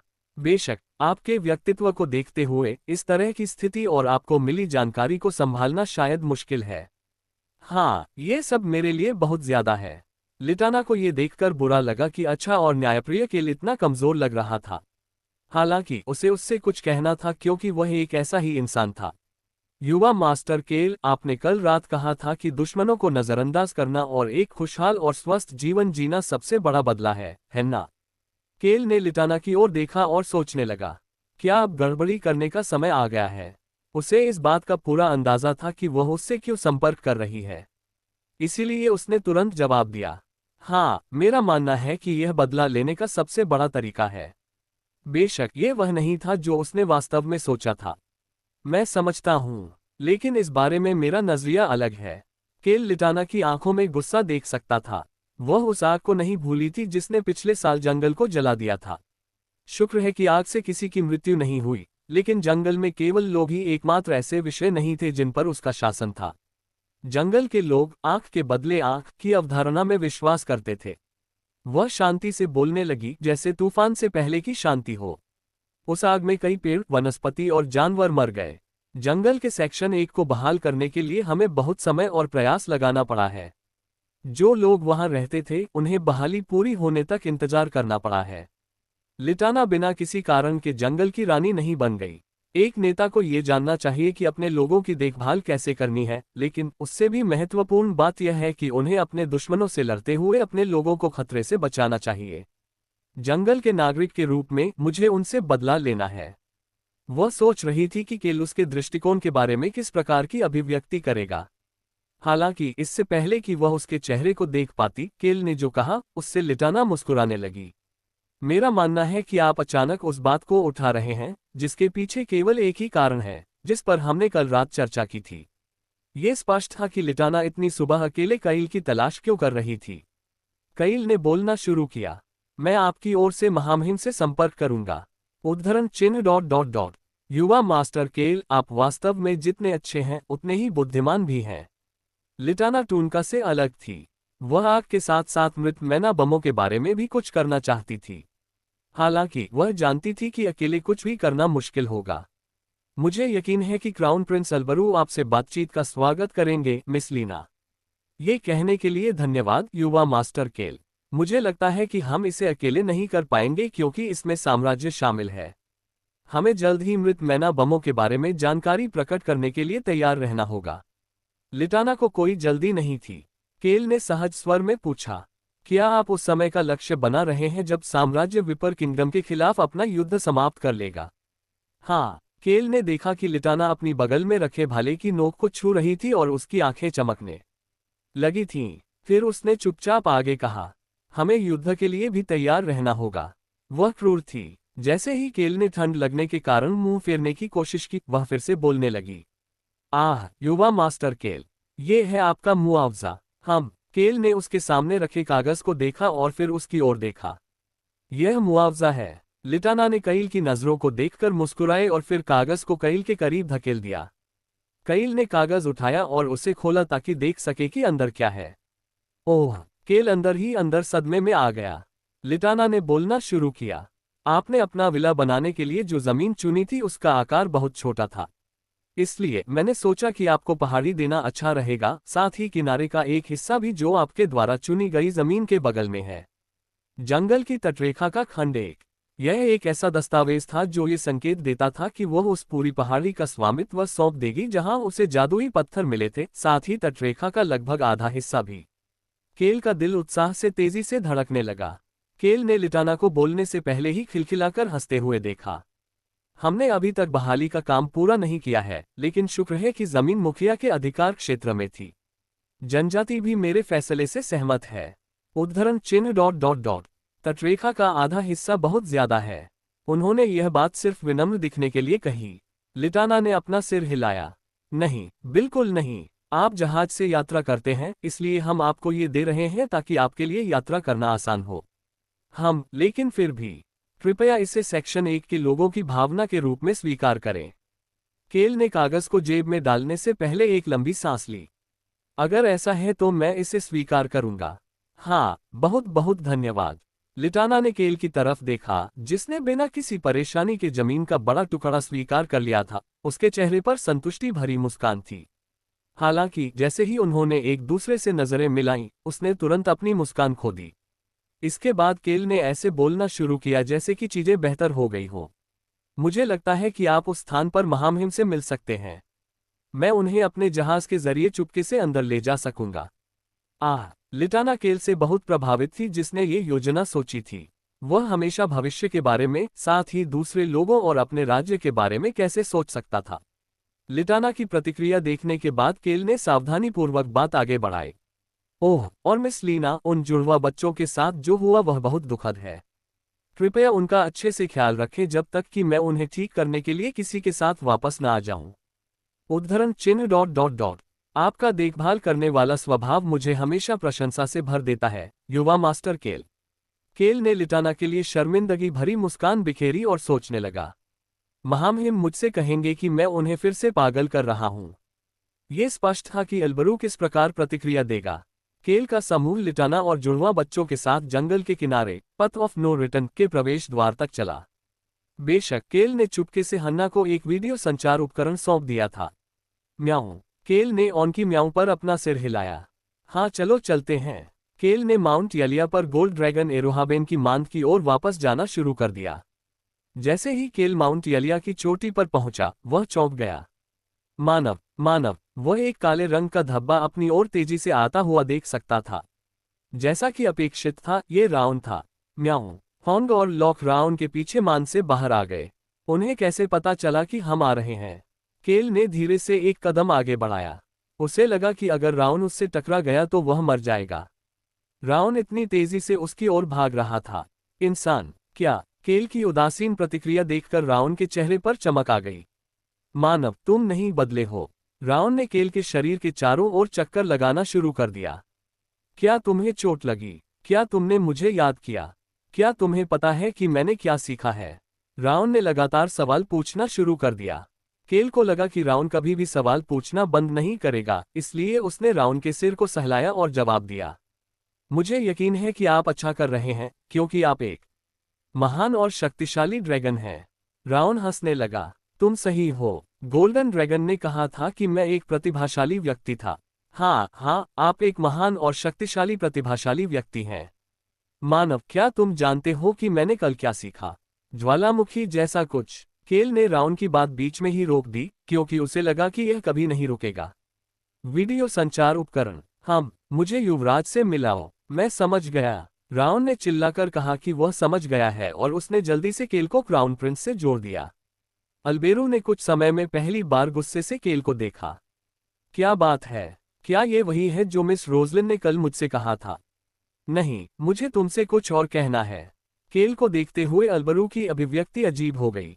ये पहली बार था जब केल ने बिना किसी बेकार की बकवास के सीधे मुद्दे पर बात की थी कि वह राज्य का सितारा है और क्या क्या नहीं। यह क्या है? और तुम कहाँ हो? सब कुछ इतना चमकीला क्यों है? एरोहाबेन ने जो कमरा कईल को उधार दिया था, वह सोने से ढका हुआ एक शानदार कमरा था। ये कईल को यथासंभव सर्वश्रेष्ठ उपचार देने के लिए राउन के अनुरोध का हिस्सा था। अल्बेरो उस कमरे को देख रहा था जो राजा के कमरे से भी अधिक शानदार लग रहा था और सोच रहा था कि कईल आखिर कहाँ हो सकता है। हालांकि कईल ने उस सवाल का जवाब नहीं दिया और इसके बजाय कुछ और कहा। आतंकवादी घटना के लिए जिम्मेदार संगठन स्पष्ट रूप से नॉर्डर्न एलायंस के साथ मिलकर काम कर रहा है। क्या? केल ने अब स्तब्ध अल्बेरो को बताया कि उसने क्या सीखा था। सूर्य देवता के चच और साम्राज्य के बीच संबंध, साम्राज्य की कार्रवाइयां, जुड़वा बच्चों के साथ उनकी मुलाकात, जंगल और साम्राज्य के बीच संबंध। इसके अलावा केल ने यह भी बताया कि वेल जनजाति के साथ उनकी एक घटना हुई थी और वेल जनजाति गुप्त संगठन के प्रथम युद्ध ब्रिगेड के खिलाफ लड़ने की योजना बना रही थी। अल्बेरो ने पूछते हुए एक दो बार पलकें झपकाईं। तो तुम मुझे बता रहे हो कि जंगल की रानी मुझसे मिलना चाहती है? और यह सब साम्राज्य ने किया है? वे उत्तरी गठबंधन के साथ मिलकर भी काम कर रहे हैं। केल का जवाब सरल था, हाँ महाराज। अल्बेरो ने बोलना जारी रखा। आप कौन हैं? केल हेनिट्यूस। हाँ, तुम मुझे पागल बना रहे हो। अल्बेरो ने वैसा ही जवाब दिया जैसा कि केल ने उससे उम्मीद की थी। केल ने अल्बेरो से एक सवाल पूछा, क्या सचमुच बहुत बुरा होने वाला है? हमारे राज्य के ऊपर और नीचे कैसी गड़बड़ है? इसलिए हमें भी हंगामा खड़ा करना होगा। अल्बेरो ने भौहें सिकोड़ना बंद किया और केल की ओर देखा। महाराज, क्या हम वर्तमान में ब्रेक किंगडम के साथ संबद्ध नहीं हैं? इसके अलावा इस बारे में सोचे कि हमारे पक्ष में और कौन है। अल्बेरो मुस्कुराने लगा। जंगल, वेल और विपर किंगडम। हमारे पास फ्रेम वाले जुड़वां भी हैं। डार्क एल्वेज के बारे में मत भूलना जो मृत मैना बमों को संभाल सकते हैं। केल ने इस अगले भाग का जिक्र नहीं किया, लेकिन इसके लिए भी उसने पहले से कुछ चीजें तैयार कर रखी थीं। उनके पास एक ड्रैगन भी था जो हर काम में उनकी मदद करता था, साथ ही एक और ड्रैगन भी था जिसे वे मदद के लिए बुला सकते थे। केल हेनिट्यूज और अल्बेरो क्रॉसमैन के चेहरों पर एक जैसी मुस्कान थी। राउन, जो वीडियो संचार उपकरण की दृश्य सीमा से बाहर खड़ा था, प्रसन्न स्वर में केल के मन में बात करने लगा। मानव, मैंने बहुत दिनों से तुम्हारी वह मुस्कान नहीं देखी। तुम क्या करने की योजना बना रहे हो? मैं भी उत्साहित होना चाहता हूँ। मैं क्या करने की योजना बना रहा हूँ? मैं साम्राज्य, उत्तरी गठबंधन और गुप्त संगठन को कुचलने की तैयारी कर रहा हूँ। अल्बेरो ने बोलना शुरू किया। एक कोशिश शायद रंग ला सकती है। सही। केल सिर्फ उन लोगों को इकट्ठा करता है जो बदला लेना चाहते हैं। निश्चित रूप से प्रयास करने लायक है। अल्बेरो थोड़ा उत्साहित लग रहा था। आप मुझे काफी समय बाद पहली बार कुछ ताज़ा करने वाली, यद्यपि कष्टप्रद बात बता रहे हैं। केल ने अपना सिर हिलाया। ये सच है। मैं सिरदर्द सिर्फ तुम्हें ही नहीं देता। अल्बेरो ने स्वाभाविक रूप से उपहास किया। उसने कभी किसी ऐसे व्यक्ति को नहीं देखा था जिसके इर्द गिर्द केल हेनिट्यूस से ज्यादा घटनाएं घूमती हों। केल के स्तर पर यह काफी हद तक भाग्य था। हालांकि अल्बेरो ने अपने विचार साझा नहीं किए। इसके बजाय उन्होंने वह जानकारी साझा की जो उन्हें कैले के साथ साझा करनी थी। आपने जो कैदी भेजा है उससे मेरी चाची अभी पूछताछ कर रही है। क्या सब ठीक चल रहा है? बेशक केल को पता था कि ताशा शायद कैदी को प्रताड़ित कर रही थी और उससे पूछताछ नहीं कर रही थी। हालांकि केल ने इस ओर ध्यान नहीं दिलाया। मुझे लगता है कि वह हमें निकट भविष्य में कुछ जानकारी दे सकता है। मेरी चाची मदद के लिए एक विशेषज्ञ को लेकर आई थी। केल को आश्चर्य हुआ कि डाक एल्वेस ने कौन सा विशेषज्ञ लाया है। उसके मन में एक विचार था, लेकिन फिर भी उसने अज्ञानता का दिखावा करते हुए अपना सिर हिलाया। जब केल ऐसा कर रहा था तब अल्बेरू अपने विचारों को संसाधित करने के लिए खुद से बात कर रहा था। अभी बहुत कुछ करना है। मैं जंगल की रानी और विपर किंगडम के प्रमुखों से संपर्क करूंगा। अगर हम ऐसा करते हैं तो हम कम से कम साम्राज्य और उत्तरी गठबंधन को भौगोलिक रूप से विभाजित करने में सक्षम होंगे। अल्बेरू ने बीच वाक्य में रुककर कैले की ओर देखा। आप मुझे इस तरह क्यों देख रहे हैं? केल अपने चेहरे पर गर्मजोशी भरी मुस्कान के साथ अल्बेरू को देख रहा था। अल्बेरू के सवाल का जवाब देने में केल को कोई परेशानी नहीं हुई, क्योंकि मुझे आपको अपना राजकुमार कहने पर गर्व है। महामहिम, आपके प्रति मेरे मन में बहुत सम्मान है। केल सोच रहा था कि अल्बेरू से बात करना एक अच्छा निर्णय था। ये होशियार व्यक्ति मेहनती भी था, उसके लिए सभी परेशान करने वाले काम करने को तैयार था। यही कारण था कि उसे अल्बेरू पर गर्व था। योजक चिन्ह ... हाँ, अल्बेरू ने प्रश्न पूछने से पहले बस एक आह भरी। आप आगे क्या करने की योजना बना रहे हैं? केल ने अल्बेरू को जवाब देते हुए पलक तक नहीं झपकाए। मैं जानकारी इकट्ठा करूंगा। हालांकि उनकी कुछ और ही योजना थी। जानकारी जुटाना। मैं पतझड़ तक आराम करने की योजना बना रहा हूं। अभी मैं और क्या कर सकता हूं? हालांकि केल ने अल्बेरू को अजीब तरह से मुस्कुराते हुए देखा। हाँ, मुझे यकीन है कि आप मुझे कुछ उपयोगी जानकारी लाएंगे। अल्बेरू सोच रहा था कि केल हमेशा की तरह किसी काम में शामिल हो जाएगा और उसके लिए जानकारी ला सकेगा। अकेले केल अल्बेरू के संपूर्ण सूचना नेटवर्क से बेहतर था। उद्धरण चिन्ह ... हाँ, ठीक है। केल को अल्बेरू की मुस्कान पर संदेह हुआ, इसलिए उसने बस नजरें फेर ली। उसने अल्बेरू से कहा कि संचार उपकरण बंद करने से पहले वह मैरी को उसकी ओर से एक संदेश दे दे। हर बार जब वे बात करते तो उनकी विदाई अधिक मैत्रीपूर्ण होती जाती। तुमसे चैट करने के बाद मुझे हमेशा बुरे सपने आते हैं। कमीने, आप दीर्घायु और स्वस्थ रहें, युवा स्वामी। तुम मजाकिया कमीने हो। क्लिक करें। फिर अल्बेरू ने कैल से बात करना बंद कर दिया। कैल को लगा कि वह थोड़ा आराम कर सकता है, लेकिन वह ऐसा नहीं कर सका। शश, ये हवा में किसी चीज के उड़ने की आवाज थी। केल उस काले धब्बे को गोली की तरह अपनी ओर उड़ता देखकर डर गया। वह ऐसा व्यवहार क्यों कर रहा है? राउन लगभग कैल के चेहरे के ठीक सामने रुक गया। राउन की आंखें जुनून से जल रही थीं, जिससे कैल को चिंता होने लगी। इंसान, राउन अचानक चिल्लाया, चलो पृथ्वी की शक्ति खोजें। हाँ, ठीक है, मुझे अभी भी ऐसा करना था। केल को थकान महसूस होने लगी। उसने एक आह भरने से पहले तैरते हुए राउन को दूर धकेल दिया। तुम्हारी पढ़ाई के बारे में क्या? राउन को एरोहाबेन से सीखने की जरूरत थी। केल के सवाल पर राउन के पंख एक पल के लिए फड़फड़ाए, लेकिन राउन ने आत्मविश्वास से जवाब दिया। उद्धरण चिन्ह ... मैं उनसे व्यावहारिक अनुभव प्राप्त करने के लिए मुझे यात्रा पर ले जाने के लिए कह सकता हूँ। वाह वाह वाह, वह चाहता है कि एरोहाबेन हमारे साथ सुपर रॉक खोजने आए। क्या वह किसी महाद्वीप को नष्ट करने की योजना बना रहा है या कुछ और? केल ने हाथ हिलाकर जवाब दिया। तुम बस यहीं रहो और अपने पाठों पर ध्यान दो। मैं चोई हान के साथ जा सकता हूँ। वह इतना पागल नहीं था कि सुपर रॉक को खोजने के लिए अपने साथ 2 ड्रैगन ले जाए। केल ने इस अविश्वसनीय सुझाव पर आह भरी। फिर उसे लगा कि कुछ गड़बड़ है।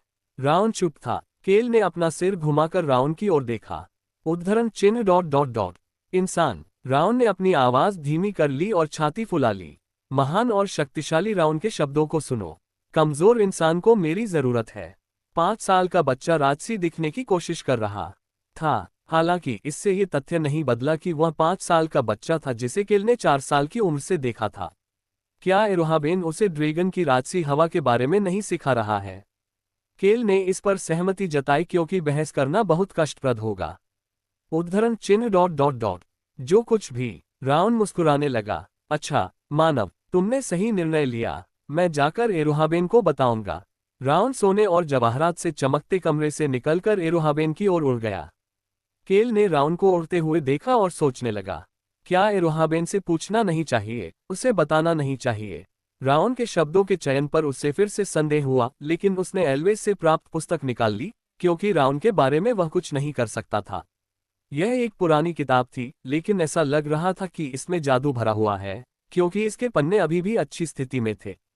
पलटें, पलटें। केल ने किताब का पहला पृष्ठ खोला जिसमें केवल एक ही वाक्य था। लेस देन किसी ने कहा है कि मूर्ख इंसान चट्टान की तरह होता है। मैं उस व्यक्ति को एक छोटी सी चट्टान की ताकत दिखाऊंगा। Greater than. क्लिक करें। केल ने किताब बंद कर दी। ये किताब भी अजीब थी। हालांकि केल ने किताब को फिर से खोला ताकि वह अपने शरीर के अंदर एक टिक टिक करने वाले बम के बिना अपना जीवन जी सके। उसने खुद से सोचा कि उसे सुरक्षित जीवन जीने के लिए हर तरह की चीजें करनी होंगी और वह भौंचक्का रह गया। उसने पन्ना पलटा। लेस देन मेरे पैरों के नीचे की धरती किसी भी अन्य चीज से अधिक मजबूत है। Greater than. लेस देन पृथ्वी सभी जीवों को रहने के लिए स्थान प्रदान करने हेतु अपना शरीर त्याग देती है। Greater than. लेस देन पृथ्वी का सबसे मजबूत रूप चट्टान है। Greater than. ये हिस्सा सामान्य लग रहा था। पलटें, पलटें। केल ने धीरे धीरे पन्ने पलटते हुए पढ़ना शुरू किया। धीरे धीरे उसकी भौहें उतरने लगीं। कुछ वाक्य ऐसे थे जो बार बार उसका ध्यान खींच रहे थे। लेस देन उसे संरक्षक कहा जाता था। पहली बार उसे संरक्षक तब कहा गया था जब उसने अपने गांव की ओर जा रहे एक राक्षस को रोका था। Greater than. लेस देन वह बोल्डर्स के राज्य का गुप्त रक्षक था। वह हमेशा हर जगह प्रकट होता था जहां भी कोई परेशानी होती थी और आत्मविश्वास के साथ हर चीज से बचाव करता था। Greater than. लेस देन लोग गार्जियन की महान भावना का सम्मान करते थे। Greater than. केल को वह प्राचीन किंवदंती याद आई जो टेलर ने अतीत में उसके साथ साझा की थी। ये कहानी उस गार्जियन के बारे में थी जिसने बोल्डर साम्राज्य को बचाया था। यह एक नायक के बारे में किंवदंती थी जिसने महाद्वीप के उत्तर पूर्वी क्षेत्र को उस समय बचाया था जब महाद्वीप अंधकार में डूबा हुआ था। क्या यह उस किंवदंती से संबंधित है? केल ने पढ़ना जारी रखते हुए उस किंवदंती को याद किया। वह धीरे धीरे मुस्कुराने लगा। लेस देन गार्जियन का एक और हीरो था जो दोस्त और दुश्मन दोनों था। ये हीरो वही था जिसने उत्तरी क्षेत्र को बर्फीली ठंड से मुक्त कराया था। वह हीरो कंजूस था जिसका शौक सिक्के बटोरना था। Greater than. विनाश की आग। विनाश की अग्नि के मालिक ने जो धन एकत्र किया था उसे इस पुस्तक के नायक ने ले लिया। लेस देन द गार्जियन ने उस नायक द्वारा बचाए गए धन को देखने के बाद निम्नलिखित कहा। Greater than. लेस देन पागल कमीने, तुमने बिना खर्च किए बचत की और इतना कुछ जमा कर लिया। Greater than. केल ये शब्द पढ़कर खुश हो गया, इतना कुछ जमा कर लिया। हालांकि जैसे जैसे वह पढ़ता गया उसका भाव अजीब होता गया। लेस देन गार्जियन आक्रमण और बचाव दोनों में प्रतिभाशाली था। जब वह एक छोटा सा पत्थर भी फेंकता था तो उसमें विनाशकारी शक्ति होती थी। Greater than. इस पुस्तक में वर्णित प्राचीन शक्ति डरावनी विशालकाय कोबलस्टोन प्रतीत होती है। हालांकि समस्या यह नहीं थी। लेस देन दुनिया को अंधकार से बचाने के लिए जाने से ठीक पहले उन्होंने अपना सारा सामान, साथ ही अपने दोस्तों का सामान भी अपने गृहनगर में छोड़ दिया। Greater than. केल ने तेजी से पन्ने पलटना शुरू कर दिया। पलटना। केल ने अंतिम पृष्ठ तक पढ़ने के बाद पुस्तक को पलट दिया। हाँ। केल ने एक गहरी सांस ली और जो कुछ उसने अभी पढ़ा था उसके बारे में सोचने लगा। लेस देन बोल्डर्स के साम्राज्य में सबसे मजबूत पत्थरों का स्थान। Greater than. सबसे मजबूत पत्थर ग्रेनाइट का था। लेस देन उनका गृहनगर एक खतरनाक स्थान था जहां सभी प्रकार के राक्षस जंगली रूप से घूमते थे, एक ऐसा स्थान जहां लोगों को महाद्वीपों के बीच आवागमन की अनुमति थी। Greater than. लेस देन यहीं पर उन्होंने सब कुछ छोड़ा था। Greater than. हे भगवान, इसे नरक में ले जा। केल ने फिर से भौहें सिकोड़नी शुरू कर दी। मेरे पिछवाड़े जैसा लगता है। ऐसा प्रतीत होता है कि यह निश्चित रूप से हेनिट्यूस क्षेत्र, विशेष रूप से अंधकार के जंगल का वर्णन कर रहा था। केल को इस बात का अच्छा अंदाजा था कि डरावना विशालकाय कोबलस्टोन हासिल करने के लिए उसे क्या करना होगा। लेस देन ऐसा कहा जाता है कि न्याय और सत्य से परिपूर्ण संरक्षक ने अपने घर पर एक निशान छोड़ा था ताकि उसके मित्रों के उत्तराधिकारी वह सब ले सके जो उसने पीछे छोड़ा था। Greater than. विनाश की आग कैले को रास्ता दिखाएगी। हालांकि उसे उस जगह का अनुमानित स्थान पता था और यह भी कि उसे कैसे प्राप्त किया जाए, फिर भी केल अजीब तरह से असहज महसूस कर रहा था। यह उसी क्षण की बात है। मानव। रावण खुले दरवाजे से वापस अंदर आया। क्या हम? जैसे ही केल ने अपना सिर ऊपर उठाया उसका भाव अजीब हो गया। मानव, क्या तुम पढ़ते समय फल नहीं खाते? मैं तुम्हारे लिए कुछ लाया हूं। ताजे फल। राउन अपने छोटे अगले पंजों पर फलों की एक ट्रे रखकर उसकी ओर उड़ रहा था। फिर उसने उसे केल के सामने टेबल पर रख दिया। राउन ने बोलना शुरू किया और केल चुपचाप उसे देखता रहा। मानव, मैंने सुना है कि जब तुम गुफा में गए थे तो बारिश में भीग गए थे। तुम्हें बहुत तकलीफ हुई। तुम्हें स्वादिष्ट भोजन खाने की जरूरत है ताकि तुम मजबूत बन सको। उसी समय केल को राउन के पीछे से एक और आवाज सुनाई दी। वाह, मैंने अपने 1000 साल के जीवन में कभी किसी ड्रैगन को किसी इंसान की सेवा करते नहीं देखा। अब तक मैंने सब कुछ देख लिया है। गोल्ड ड्रैगन एरोहाबेन, जो राउन के पीछे चल रहा था, ने अपनी जीभ चटकाए और अपना सिर हिलाया। राउन को लगा कि आखिरकार उसने एरोहाबेन के बारे में सोचा है, क्योंकि उसने एरोहाबेन की ओर इशारा किया। मैं गोल्डी दादाजी को भी साथ लाया हूँ। मैं उसे इसलिए लाया हूँ ताकि हम व्यवहारिक अनुभव के बारे में बात कर सकें। एरोहाबेन ने अविश्वास से राउन की ओर देखा। एरोहाबेन कब गोल्डी बन गई दादाजी? केल को इस बात की उत्सुकता थी, लेकिन उसने एरोहाबेन के लिए एक कुर्सी की ओर इशारा किया। एरोहाबेन ने, कृपया बैठिए। हाँ, गोल्ड ड्रैगन ने एक ऐसी आह भरी जो उसके स्वरूप के अनुरूप नहीं थी और वह केल के सामने सोफे पर बैठ गया। मैंने बुढ़ापे में ऐसे परेशान करने वाले छोटे बच्चे को अपने घर में क्यों आने दिया? गोल्डी, मैं परेशानी वाली नहीं हूँ। Plop plop. केल एक एक करके अंगूर खा रहा था और दोनों ड्रैगन्स को बातें करते हुए देख रहा था। एरोहाबेन ने राउन के जवाब पर उपहास किया। कोई परेशानी वाली बात नहीं।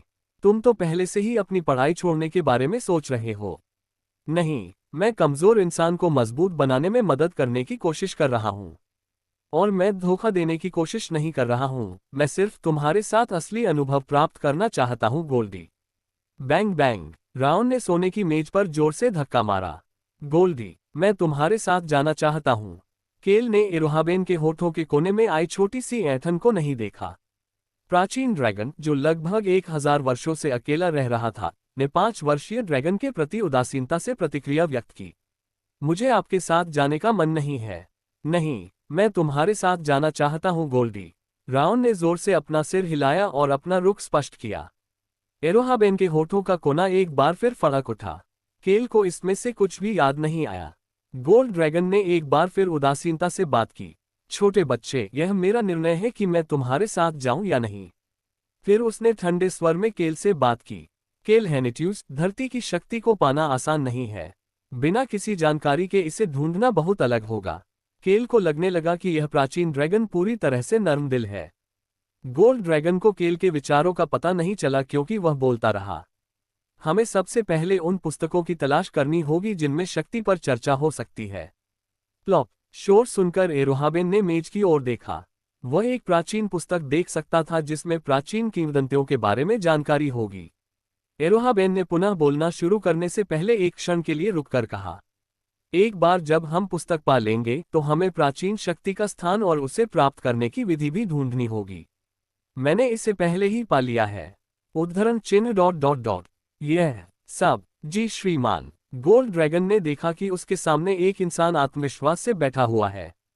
इस इंसान के पास पहले से ही 6 प्राचीन शक्तियां थीं। एरोहाबेन के पास इसे स्वीकार करने के अलावा कोई विकल्प नहीं था। तुम जरूर बहुत भाग्यशाली होगे। केल मुस्कुराने लगा। एरोहाबेन ने जवाब में सूंघ कर कहा। उस समय एरोहाबेन के हाथ पर एक छोटा पंजा थपथपाया गया। गोल्डी, चलो। उत्साहित राउन पंजे का मालिक था। एरोहाबेन ने राउन और कैले के बीच बारी बारी से देखा। राउन ने उसे सब कुछ समझाया था, जिसमें 4 साल की नर्क की कहानी और कैले से उसकी मुलाकात कैसे हुई, सब कुछ शामिल था। एरोहाबेन ने मानव और ब्लैक ड्रैगन को ठंडी प्रतिक्रिया दी। मैं जो करना चाहूंगा करूंगा।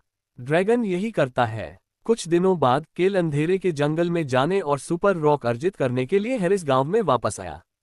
पहरे पर खड़े एक शूरवीर ने केल का स्वागत किया। युवा मास्टर नेम, आपका पुनः स्वागत है। धन्यवाद। जो लोग हमेशा आपके साथ रहते हैं वे आज यहाँ नहीं हैं। ऐसा लगता है कि इस बार सिर्फ कुछ ही लोग आपके साथ हैं।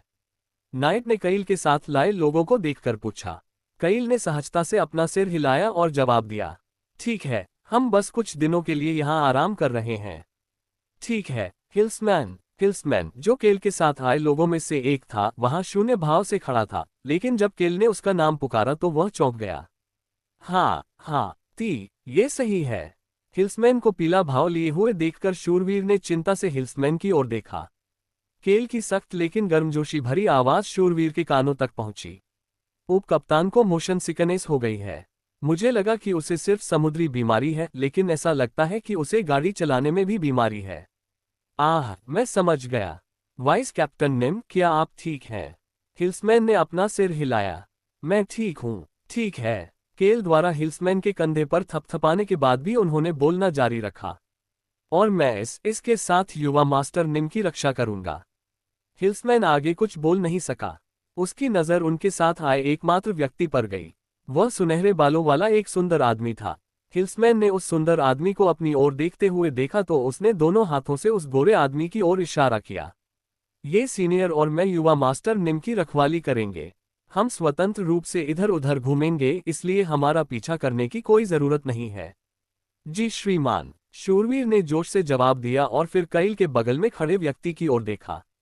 कईल द्वारा लाए गए सभी लोग डरावने स्वभाव के थे, लेकिन इस व्यक्ति तक पहुंचना और भी मुश्किल लग रहा था। तो फिर अपना अच्छा काम जारी रखो। हाँ युवा मास्टर निम। शूरवीर और सैनिकों ने 3 लोगों को गांव में जाते देखने से पहले केल को सलामी दी। वे केल, वाइस कैप्टन हिल्समैन और नया व्यक्ति थे। केल ने जीभ चटकाए और हिल्समैन से बात करना शुरू कर दिया। तुम इतने घबराए हुए क्यों हो? ठीक है, एरोहाबेन निम। वास्तव में, एरोहाबेन ने हिल्समैन की ओर देखा और बोलना जारी रखा। मानव, शांति से जीवन जियो। हिल्समैन ने जोर से अपना सिर हिलाया। केल ने स्वाभाविक रूप से हिल्समैन को एरोहाबेन के बारे में बताया। केल के समूह का अधिकांश हिस्सा वर्तमान में एरोहाबेन की मांद में था, और केल के समूह के केवल 3 लोग ही उसके पीछे अंधेरे के जंगल में चले गए। उनमें से एक हिल्समैन था, जो सभी कामों और आवश्यकताओं का ध्यान रखता था, जबकि अन्य 2 ड्रैगन थे। मानव संसार नहीं बदला है। प्राचीन ड्रैगन के शब्दों ने हिल्समैन को केल के कपड़ों को वैसे ही पकड़ने पर मजबूर कर दिया जैसे उसने समुद्री बीमारी के दौरान किया था। जब राउन अपने मन में बोलना शुरू कर रहा था, तो केल ने स्वाभाविक रूप से हिल्समैन का हाथ दूर धकेल दिया। सुपर रॉक, मैं इस कथित डरावने विशालकाय कोबल स्टोन से नहीं डरता। हमारे पास 2 ड्रैगन हैं। सचमुच, केल को बिल्कुल भी डर नहीं लगा। वह किसी भी तरह से डर नहीं सकता था।